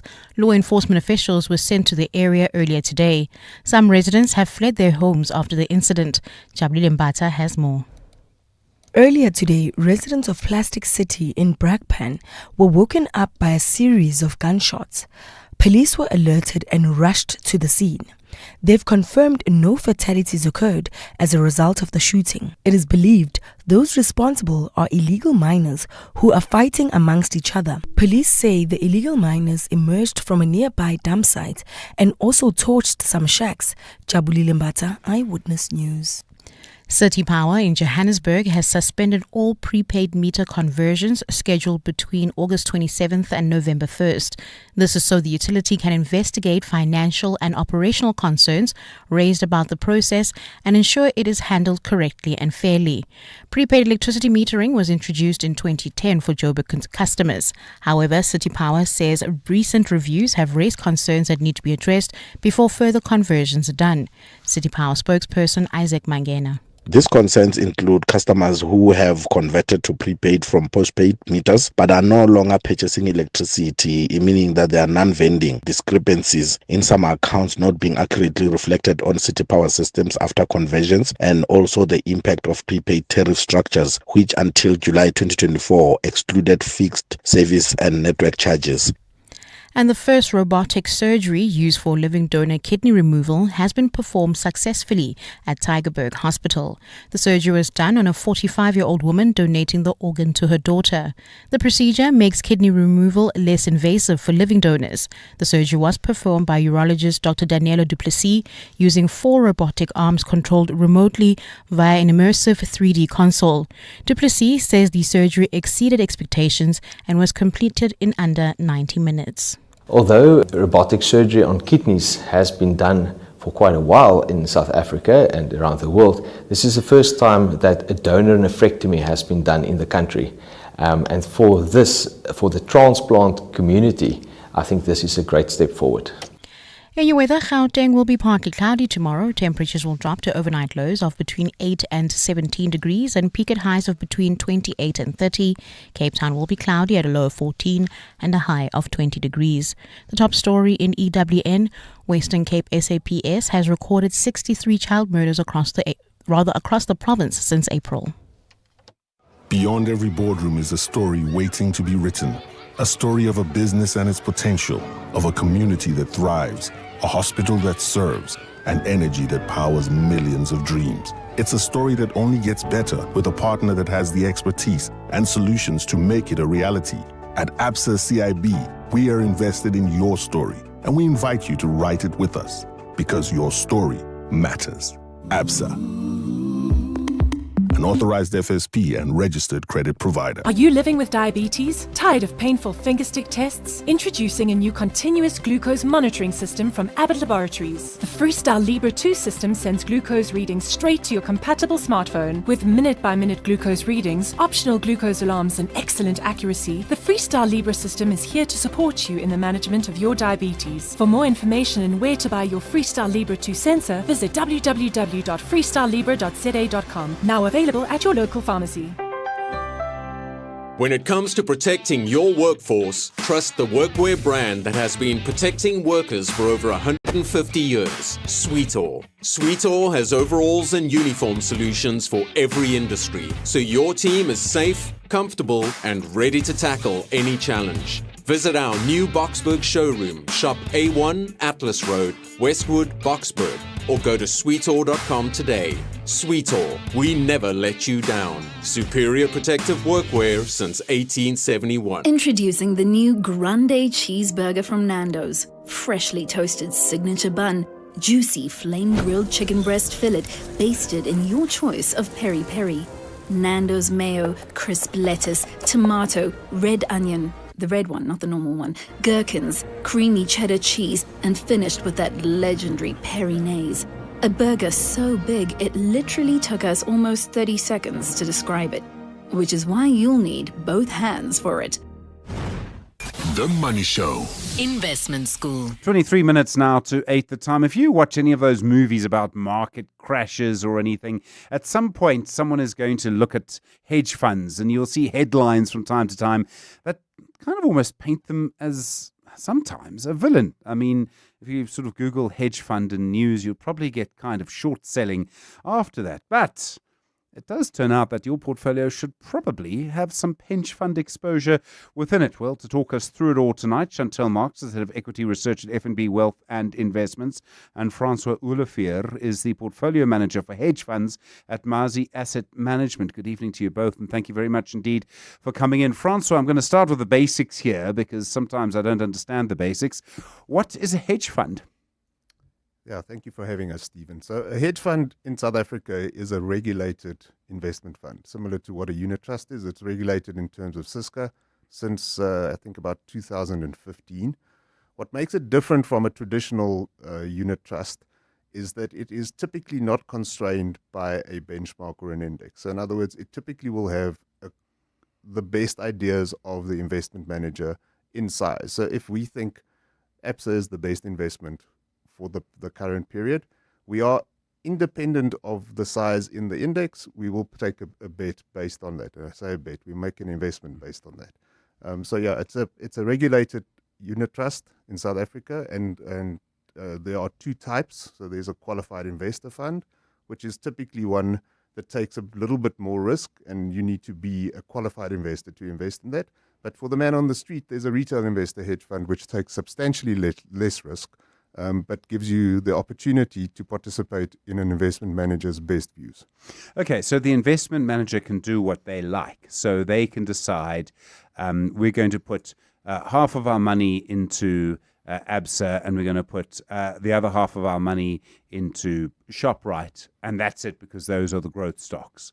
Or they can decide, actually, we're going to spread it as thinly as we like or whatever. But it's up to them. There's no limit. It is up to them. There are limits. So in other words, 50-50 will not happen. Yeah. There are prudential limits about how big you can make a position. It's typically 20% of the NAV, so of the money that is in the fund. The maximum bet you can take is 20%. So yes, but in the end, you are still, like anything else, in the hands of the manager that you chose. So people can go off the rails and do really horrible things and very risky things, which they typically do in the pursuit of high returns. But with people that have survived, and the industry in South Africa is almost 30 years old. There are many operators that have been around for a long time, and you don't survive a long time if you take those types of risks. Sure. Where would Hollywood be without the villains, eh? Chantel, what is the advantage then of a hedge fund? The other funds have quite strict rules. Those rules are there for a reason. Why then a hedge fund? Why would you include a hedge fund in your investment? Well, I mean, apart from a hedge fund being able to take bigger bets, they can also take directional bets or directional investments. So they can either be long, invest in something, buy it and hold it and sell it later at a higher price. And they can also short a stock. So we'll go into a little bit more detail around shorting a stock. But essentially it means that the hedge fund will benefit when the share price of a specific or the price of a specific instrument goes down instead of when it goes up. And then the hedging component of it is also quite interesting. They can include what we call derivative instruments.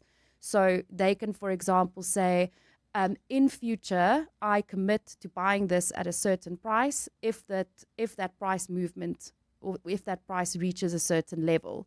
And those types of instruments aren't really commonly available, particularly to retail investors. And by combining those things into a hedge fund, it results in a instrument that actually doesn't really move with the rest of the market. It doesn't necessarily go up by as much as the equity market. It doesn't go down as much as the equity market. It generally doesn't move with the equity market at all. And that provides diversification benefits. And we've spoken about that a lot. And I'm sure that you've spoken to many of your guests on Investment School about diversification, because that essentially reduces the risk of your overall investment portfolio. Okay, so it's allowed to do more risky things, and that means there's more scope to make more money. Yes, so that does mean that, but it also means there's scope to reduce volatility in that instrument. And by volatility, we mean it could move less. So if you decide that what you want to do with your hedge fund is to make it move less than the market, you can do that. Can only hedge funds short a stock?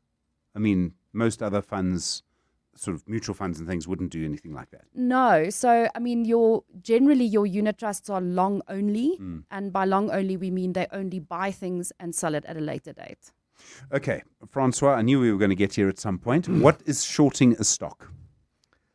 Shorting a stock is selling a stock that you do not own, but that you have borrowed from somebody else in anticipation of being able to buy it back at a later stage at a lower price, in its purest form. If you want to know why in a hedge fund we short stocks, in the ideal world, you will short what is referred to as you'll short a stock where you think it is a business that is not a good business run by people that are unscrupulous and is valued way too high. So you think that at some point the chickens will come home to roost and the reality will set in. Those do come around from time to time, but not often. More practically, what we use shorting for in our hedge fund, and I think in most of the industry what we use it for, is there's a form of leverage. So in other words, let's just take an example. ShopRite reported 2 days ago. Brilliant business, well run, doing really well. If I was in a long only environment and I had 100 Rand, I could only buy 100 Rands worth of ShopRite. In a hedge fund, I can go and say, okay, well, there are two retailers in South Africa, let's just pick anything, I'll say Spar for no particular reason. I can go and sell 50 rands worth of Spar and add it to the 100 rand that I've got and buy 150 rands worth of ShopRite. Now, if ShopRite does better than Spar on a relative basis, they can both go up. If ShopRite goes up by 12, Spar goes up by 10, I still make that little spread because I've had the ability to use the borrowed money to enhance my return. So that's the one form of using shorts.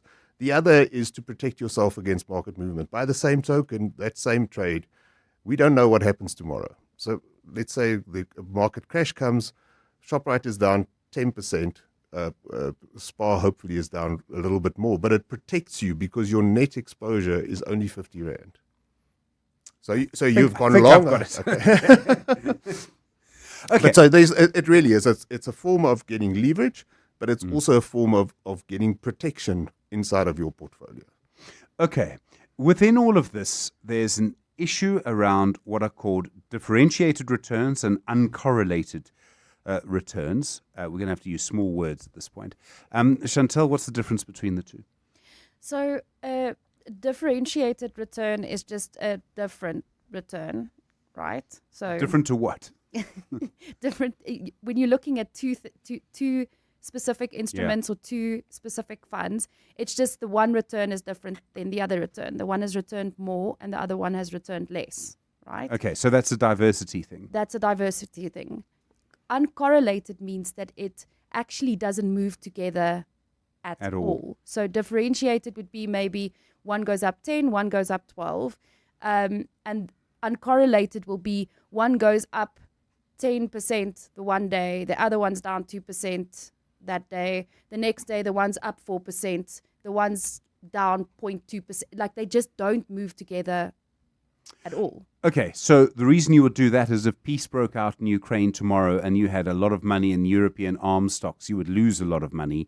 If you have differentiated or uncorrelated returns, you wouldn't, because you would have diversified elsewhere. You wouldn't have only bought European arms. You would have bought consumer stocks, for example, maybe with a previous exposure to Ukraine specifically, or a company that is involved still in Russia, like, for example, Barlow World, even though they're under offer, so that's probably not a good example. But a company like that would benefit if peace broke out. Okay. Okay, I think I get that. So then when we talk about, Francois, the experience that you need to actually invest in something like this, it must be quite technical if you're saying to someone, you're about to give your money to someone who manages this, but you can only give your money to someone who manages this if you really know what you're doing. Because I expect the person who's managing it to really know what they're doing. Yes and no. So I started out by saying that in South Africa today, hedge funds are just investment funds that are regulated in terms of CISCA. We've got two kinds, which is the qualified investor fund, which gives you wider scope to do more things, and typically would do a bit more risky stuff. So the main thing it would do is have more leverage. Retail hedge funds are for the man on the street. You trade them daily. You can get in and out every day. So the answer is no. Right. Okay. No, I think I've got it. Thank you. So then, when these work over time, they must build up a track record, Chantel, and you kind of know what you're dealing with. And some of them must just get bigger and bigger and better. They attract more investments, more money. They invest over time. You have compounding. So over time, you have these big behemoths, and you kind of know their actions quite well. Yeah, so I think that most of the retail hedge funds, particularly in South Africa, have built up a reasonably strong track record. They're well known and well supported by financial advisors as well. They play a really important role in a personal portfolio, and I think even in the kind of regulated space, so in the pension fund or retirement annuity space, they also have a very important role to fulfill. So these generally there aren't that many. But the winners keep on winning, I guess, because they're well known and they're doing the right things and they're not taking massive bets and they're not Wolf of Wall Streeting your retail client base. It's 12 minutes now to 8 the time. You're with Investment School on The Money Show. We're talking about hedge funds. Chantal Marx is the head of equity research at F&B Wealth and Investments. Francois Olivier is the portfolio manager for hedge funds at Mazi Asset Management. Your calls for them on 011 883 0702 and 021 446 0567. When your internet connection fails, does it really matter how fast it is? Business class internet is built for businesses. With remote monitoring, that means faster problem resolution and a backup LTE connection that keeps you online. Your company deserves business class internet because just reboot the router isn't a business strategy. Find reliability at vodacombusiness.co.za. Together, let's build the extraordinary. Further together. Vodacom Business. Ready to lead the future of business? At Wits Business School, leaders don't just adapt, they define what comes next. Choose from a wide range of postgraduate programs designed to develop your leadership and strategic thinking skills. Whether you're looking to deepen your expertise or broaden your horizons, there's a qualification for you. At Wits Business School, ambition becomes leadership.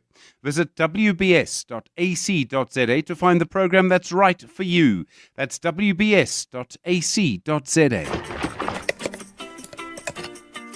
Every wall tells a story. Now yours can be told with elegance, resilience, and colors designed to last. A creation rooted in heritage, perfected for today. The wait is over. The finest has arrived.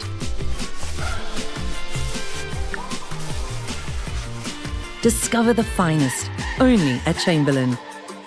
Chamberlain, famous for hardware since 1903. Collections, streamlined, secure, and optimized for performance. Ready, set, cash flow. Corporate banking from RMB. RMB, a division of First Rand Bank Limited, an authorized FSP and credit provider. The Money Show Stephen Grootes is brought to you by ABSA CIB, proud sponsor of the SARA Rail Conference 2025, powering progress, connecting economies. The Money Show.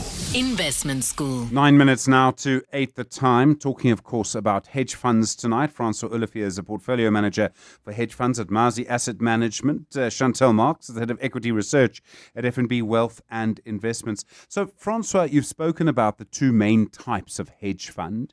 But within all of that, I presume you get all sorts of other types. You get global equity funds and things like that. What are the sort of differences between them? So in classification, the main differences are the universe within which you can invest. So similar, again, I'll go back to what I said about Cisco, and in South Africa, we've got the ASISO, which is the governing body that determines how you classify your fund. So a global fund would allow investments offshore as well, and the majority of them would be offshore. So you would play in markets or invest in markets like the US, the UK, Europe, wherever in the world. Whereas if you were a South African fund, then you are constrained by the rules governing our ability to go offshore. So we can take 40% to 45% of our assets offshore. Similarly, you get bond funds where the managers in those funds would look for opportunities, same as what we do in equity. So you look for things which you think are better investments than the others, and you would go long one, short the other, and they would do the same within the bond environment, both in South Africa and offshore. Okay. So it's really about where you're putting the money. Yes. Okay. And I presume, Chantal, you'll be very careful beforehand in terms of your own investment strategy of what you were looking for when you were looking at which one to go into. Yeah, so I think that when you're looking at a hedge fund, just broadly speaking, we've mentioned uncorrelated, right? But you still want to make sure that the exposure that you have is in keeping with what your own personal financial plan is and in keeping with what is in the rest of your portfolio. But I think it's actually probably a good idea to have more than one hedge fund, and probably a good idea to have more than one hedge fund. Have those hedge funds have different strategies as well and different exposures as well. It will continue to add to that diversification benefit. So the big plus about having this new portfolio is that it brings the old phrase is alpha, I suppose, is that because there's very clever people managing it who understand risk, and because they're also trying different things, you've got much greater potential of actually increasing your money over time. That's the real advantage of coming from this. Yeah, so I mean, there's the alpha benefit, but because of just the way that hedge funds have been almost, for lack of a better word, marketed over time, it's always marketed or thought to have a lot more risk. But when you're looking at something like risk-adjusted returns, so by that I mean for every percent that you gain from a portfolio, or percentage alpha that you get from that specific instrument, what is the unit of risk or the volatility that you're taking on additionally to get that extra alpha? And if you look at South African retail hedge funds over time, they actually have better risk-adjusted returns. So you're actually getting more bang for your buck, you're getting more alpha for relative to the risk that you're taking on than you would long only. Francois, how much money is there in hedge funds in South Africa? How big is this industry here? So Navari does a survey every year. The most recent one that was published was 2024, and it's around 150 billion rand. I think the exact number was 154 billion or something like that, but call it 150 billion. And it's split roughly half and half between what is referred to earlier as the retail hedge funds and the balance as the qualified investor funds. Okay, so we're talking about significant amounts of money here. So in other words, their decisions can actually have a material impact on where money goes, how well people do, and maybe even on one or two sort of smallish industries that could start to have a big impact at 150 billion rand. Absolutely. And what you have to think about also is the 150 could be leveraged. So if you say the typical hedge fund has got 25% leverage or 50% leverage in it, you can say that number becomes 250 billion of value that is being managed by these managers. Chantel, I mean, yes, we go to a hedge fund because we want a little bit more risk and therefore a bit more reward, but I presume regulations still apply. I mean, you can't just be a maniac when you're managing these things.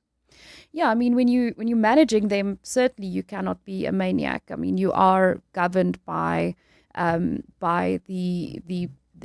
these supervisory authorities that look after unit trust generally, and hedge funds would be included in that. And I think even as an investor looking for hedge fund exposure, you also similarly can't really be a maniac. I mean, obviously when it's your discretionary money, you can do quite a lot, but when it's your pension money, it's max 10% and 2.5% per hedge fund. So you can't bet your entire future on a hedge fund. So you can only put 2.5% of your pension into one hedge fund? Yes. Okay. I didn't realize that. Okay, so what this then does and what it means, Francois, is there's still quite tight rules around all of this. I mean, the whole system is designed so that you don't mess up your pension. I mean, that's the whole point of it. No, absolutely. And I would just echo what Chantal has said. So we have done a lot of research. Clearly, we want to market our ability or our products, but in the end, you are better off by adding a little bit of hedge funds. It's not, by no means are we saying you should put 10 or 20 or 30, bet the farm on it, but adding a little bit gives you an opportunity to get the same. Basically, in money management, they talk about you have a target return at a certain level of risk. Now, by adding a hedge fund, you can get the same return at a lower risk or a higher return at the same risk, basically. But I mean, a sprinkling of salt can make the meal. Absolutely. Yeah. So Chantel, obviously you've got to be careful, but you do need to have some exposure to hedge funds. And if you don't, you need to speak to whoever's advising you about sort of managing that process. Yeah, so I think getting proper financial advice on where a hedge fund fits into your portfolio and what hedge funds are appropriate for your portfolio and your specific risk appetite, I think is probably the best course of action. I think most of the larger LISPs or investor platforms will also have cherry-picked hedge funds that have a proper long-term track record and that is well supported by financial advisors out there as well, if you just want to start by taking a look.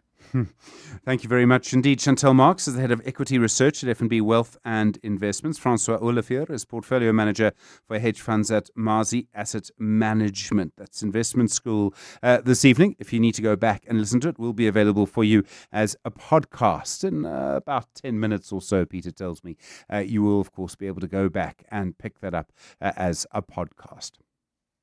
The Money Show, Stephen Grootes, is brought to you by ABSA CIB, proud sponsor of the SARA Rail Conference 2025, powering progress, connecting economies. Well, after a slow start in the US markets, they're really beginning to pick up now. The Dow Jones is up 0.54%, the Nasdaq is up 0.48%, and the S&P 500 up 0.48% as well. Of course, one of the big stories of the last 24 hours has been the gold price, and that's fallen a little bit from the unbelievable values that it was reaching yesterday. And one can't help but feel that gold is probably going to stay where it is for quite some time, and then still just waiting to see what's going to be happening with interest rates in the United States, and then the court processes around the big tariff decisions that have been made quite recently in the US as well. And then just to remind you, just as markets were closing in South Africa, African Rainbow Minerals putting out their statement saying that they do expect that their headline earnings to be down by around 50% next for the last 6 months. So I do expect that there might be some market action around that tomorrow as well. And of course, as always on a Friday, you find markets really can be very, very busy indeed ahead of the weekend. We'll have plenty for you tomorrow. Don't forget the Friday Biz Blitz as well and Friday File on your Friday edition of The Money Show. Good evening. It's 8 o'clock. This is EWN. Good evening, I'm Zingisa Chirwa. The Gauteng government says there's a need for a police political killings task team in the province. KwaZulu-Natal is the only province with such a formation, following the Morane Commission, which identified the province as the country's hotbed for political killings. In May this year, IFP MP Keta Mabala Sithole was shot dead in Ekurhuleni, while police are still searching for the killers of ANC Tshwane councillor Thabang Masemola. At a media briefing yesterday, Gauteng Premier Panyaza Lesufi says the provincial government is finalizing the terms of reference for a task team with the acting police minister. And there are people that they've just been killed and no one follows up. So we really believe that this political task team, and I'm glad that the new minister team with the acting police minister.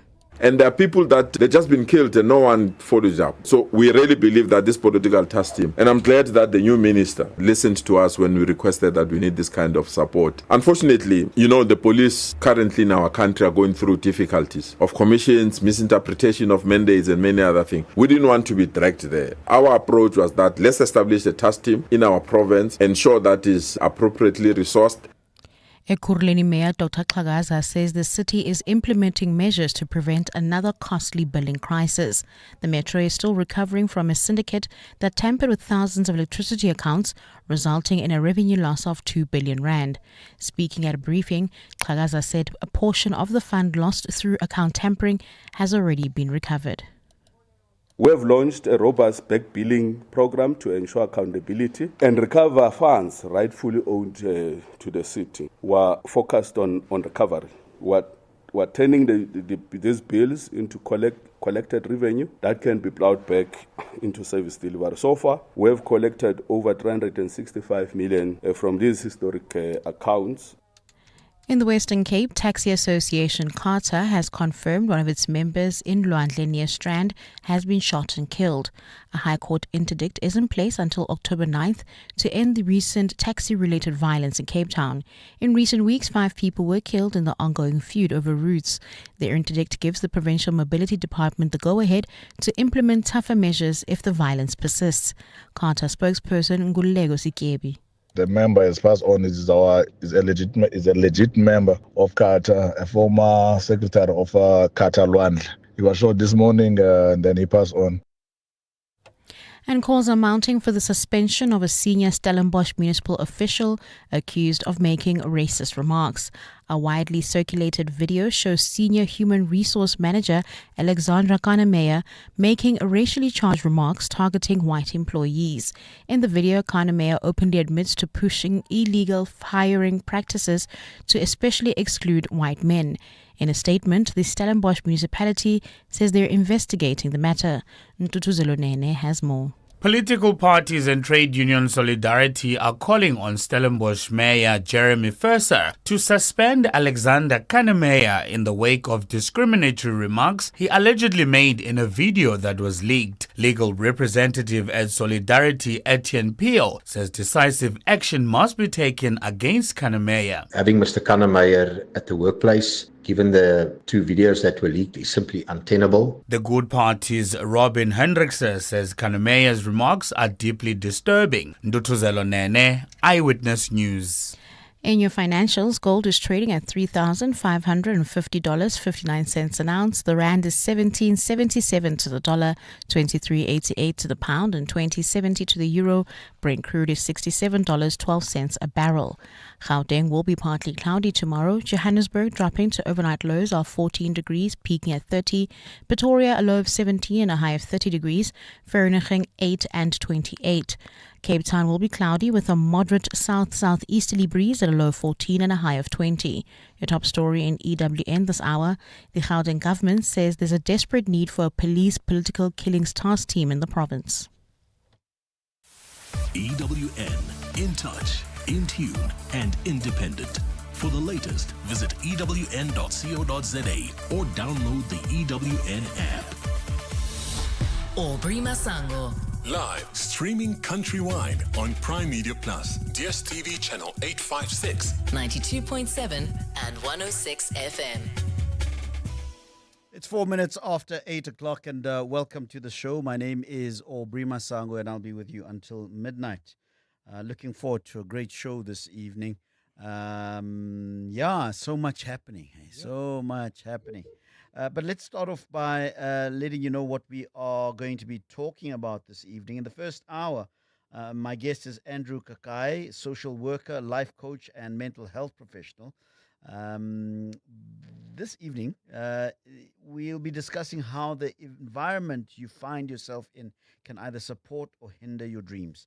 We're going to look at the critical role that environment plays in helping you achieve your goals, and what you can do to create a more supportive environment for yourself. In the second hour, I'm joined by a former colleague, Yusuf Abramji, journalist and anti-crime activist. We look at what's going on in the Western Cape. In the Western Cape, you will have heard in various news bulletins today a conversation taking place at the provincial government there where there's growing complaints about the fact that the province itself is not in control of its own policing and therefore can't adopt measures that are relevant to, I suppose, the unique crime issues of the Western Cape, particularly in Cape Town. Yes. Yusuf Abramji will be here to unpack that for us and try and understand what are the drivers of the criminality in the Western Cape specifically. And then in the third hour of the show, I'm going to be joined by Professor Phumela Msweli. She is CEO and Executive Dean at the Graduate School of Business Leadership. She has edited an anthology of thoughts by various thinkers around the issue of intra-Africa trade. And the conversation is going to be centered around the Africa Trade Agreement, so the African Continental Free Trade Agreement, an agreement that was signed as early as 2018, and all of this is to try and encourage more trade within the African continent itself. Yes. It is to try and regularize trade between countries on the African continent, and I believe 53 countries have signed. And the question for me is, how far are we down the line of the implementation of this particular agreement? I'm told that it is a legally binding agreement. And I suppose I'm also asking, if there are countries that are already in the process of trying to make sure that this agreement becomes a reality, how far are each of the countries in terms of their implementation? So South Africa might be a long ways into the implementation of the Africa Free Trade Agreement. And maybe one of its neighbors is not at the same level. What does that mean for the rest of the agreement? Because one of the things, and by the way, I'm really, really encouraged by the fact that some work has been done to think hard about the modalities for a better and more integrated trade environment on the African continent. I'm loving it. But one of the things that I've come to understand about our continent is that stuff might work very well on paper. True. And conceptually, things may be exciting and they may make sense.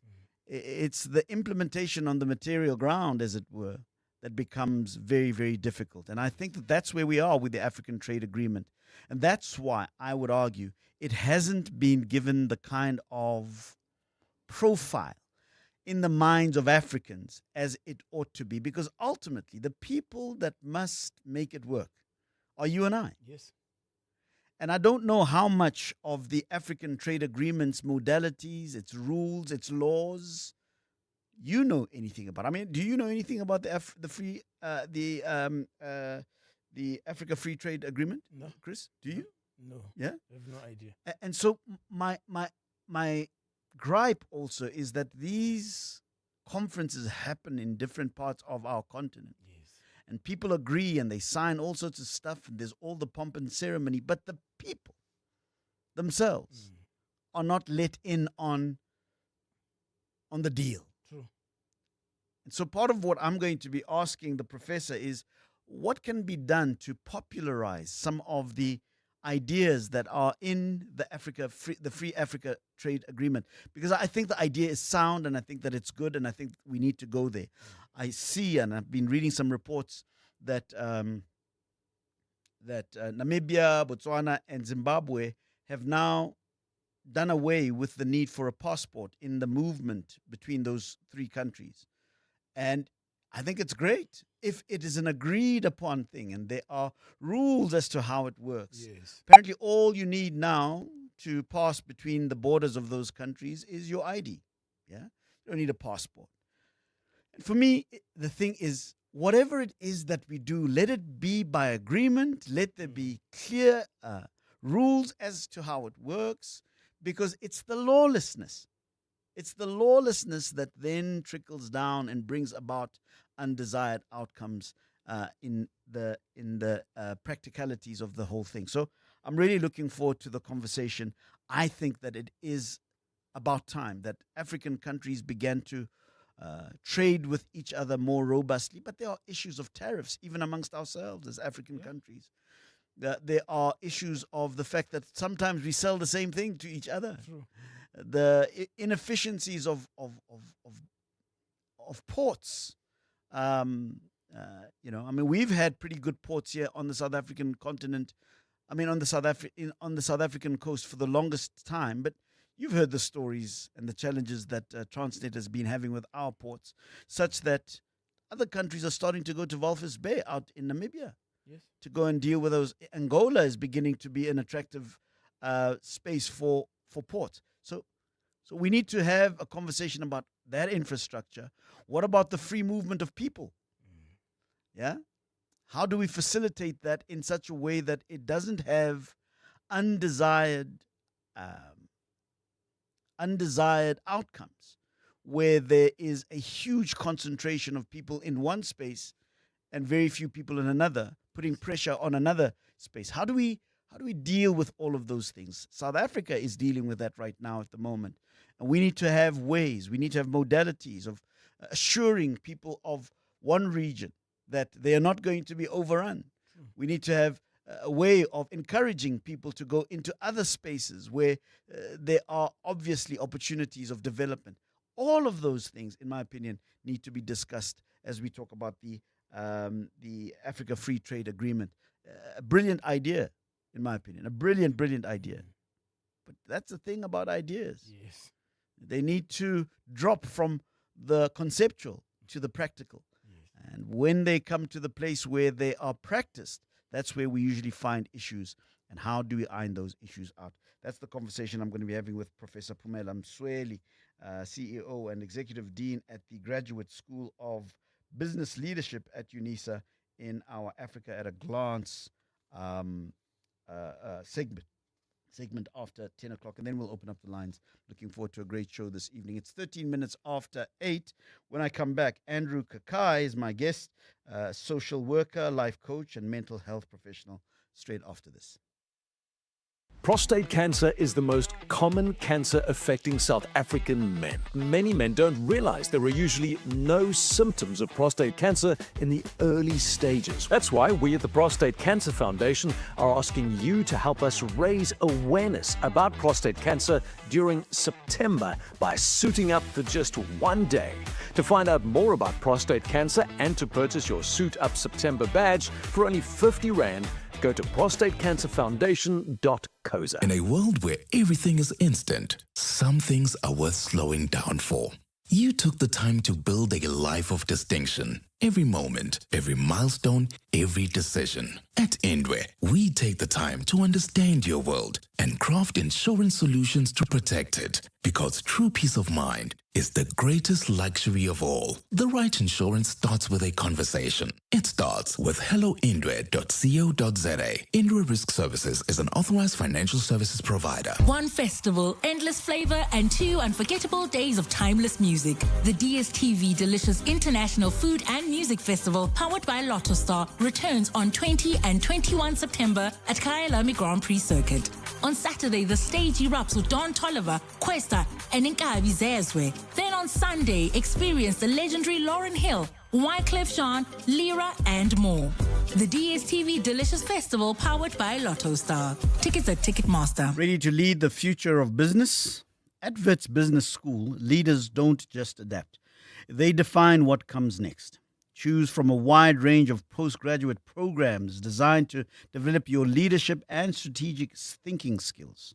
Whether you're looking to deepen your expertise or broaden your horizons, there's a qualification for you. At Wits Business School, ambition becomes leadership. Visit wbs.ac.za to find the program that's right for you. That's wbs.ac.za. Psychological Matters.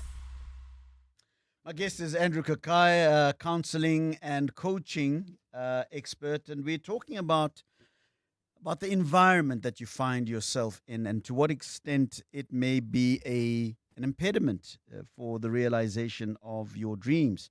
In many of the conversations that we have on this feature, we usually talk about the disposition of the person at an internal level, the individual themselves. But to what extent does the environment play a role in allowing you to self-actualize? I think is the term that I was looking for. And Andrew joins me now on Zoom. Andrew, thank you so much for joining us, sir. We really appreciate your time. Why is the environment in which one finds themselves so important towards self-actualization? Thank you so much, Aubrey, and good evening to your listeners. I think maybe to start this conversation, maybe we should look at a long-term debate between the environment and the biology, because this debate, it refers to whether a person's trait or the person's behavior or his characteristics are primarily shaped by nature, which is the genetics or the biology, or whether it's as a result of nature or environment, upbringing, or experience. Yeah. Maybe to put it into perspective, let me give an example with intelligence. Let's say naturally you are smart, you inherited your intelligence from your parents. So a child may inherit a genetic predisposition for a high cognitive ability from parents with high IQs. that is the biology, that is the genes. But now the nurture, which is the environment, the same child raised in an environment with access to quality education, books, and intellectual stimulation may fully develop their potential. But the same child who is gifted biologically or inherited intellectuality from his parents, if he can be in the environment where he lack intellectual stimulation, that environment could limit their cognitive growth regardless of their genetics. So environment, it play a crucial role, because if we cannot influence our environment, our environment is going to influence us. And if we can't change our environment is going to change us. So we need to be conscious when it comes to the environment that we find ourselves in. Interesting. It's an age-old debate, folks. By the way, give us a call on 011-883-0702. Andrew Kakai is my guest, social worker, life coach, and mental health professional, really delving into the age-old debate about nature versus nurture, the genotype versus the phenotype, all of those interesting conversations that we've had. But, Andrew, you will know better than I, but there have been for as long as we can remember, examples of people who, despite the difficulties of their environment, have grown to excel in whatever vocation, in whatever field they find themselves in. And almost as if the difficulties of that environment have been a stimulation for their excellent performance. And by the same token, we've seen how people that were raised in what we would call optimal environments, where there are the required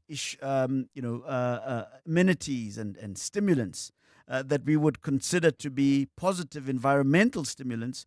And then we find people that have failed in those in environments. Why is that? Yeah, thank you so much for that.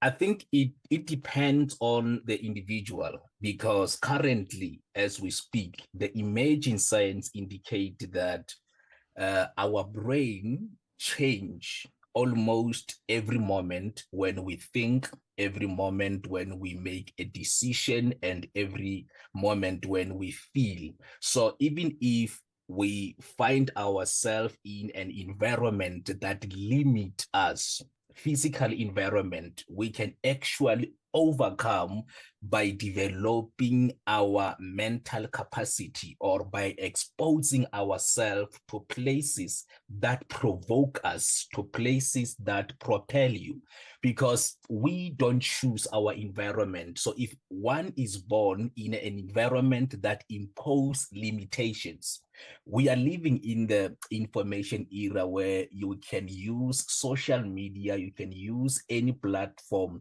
that give you access to environment that can propel you and encourage you to dream bigger.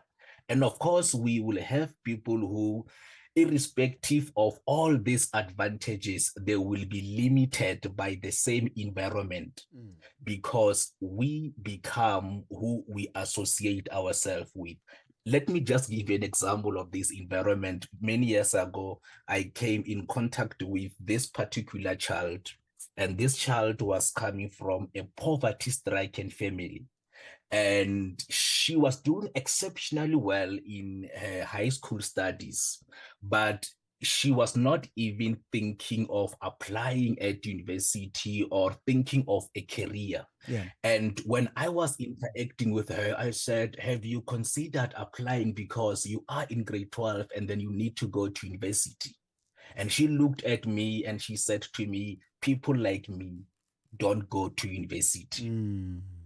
And when she said people like me don't go to university, she was referring to her environment, where she comes from. Yes. Because she was saying to me, I know people in my environment who are way better than me, who are smarter than I, and they did exceptionally well in their grade 12, but they are playing cards at home. Yes. At that moment, I realized that if I were to give this particular child information, I will not do justice to her because information is not a problem. We are living in the information era, so we have enough information. But what was missing, or what I needed to do in that instance, was to interrupt her belief, was to interrupt her thinking. Yes. Because once you interrupt the story that a child believe about herself, the next thing that you must do is to get out of her way, because what was limiting her was the environment, but also her mindset. But once you get the mindset right, the mindset will be able to overcome the limitations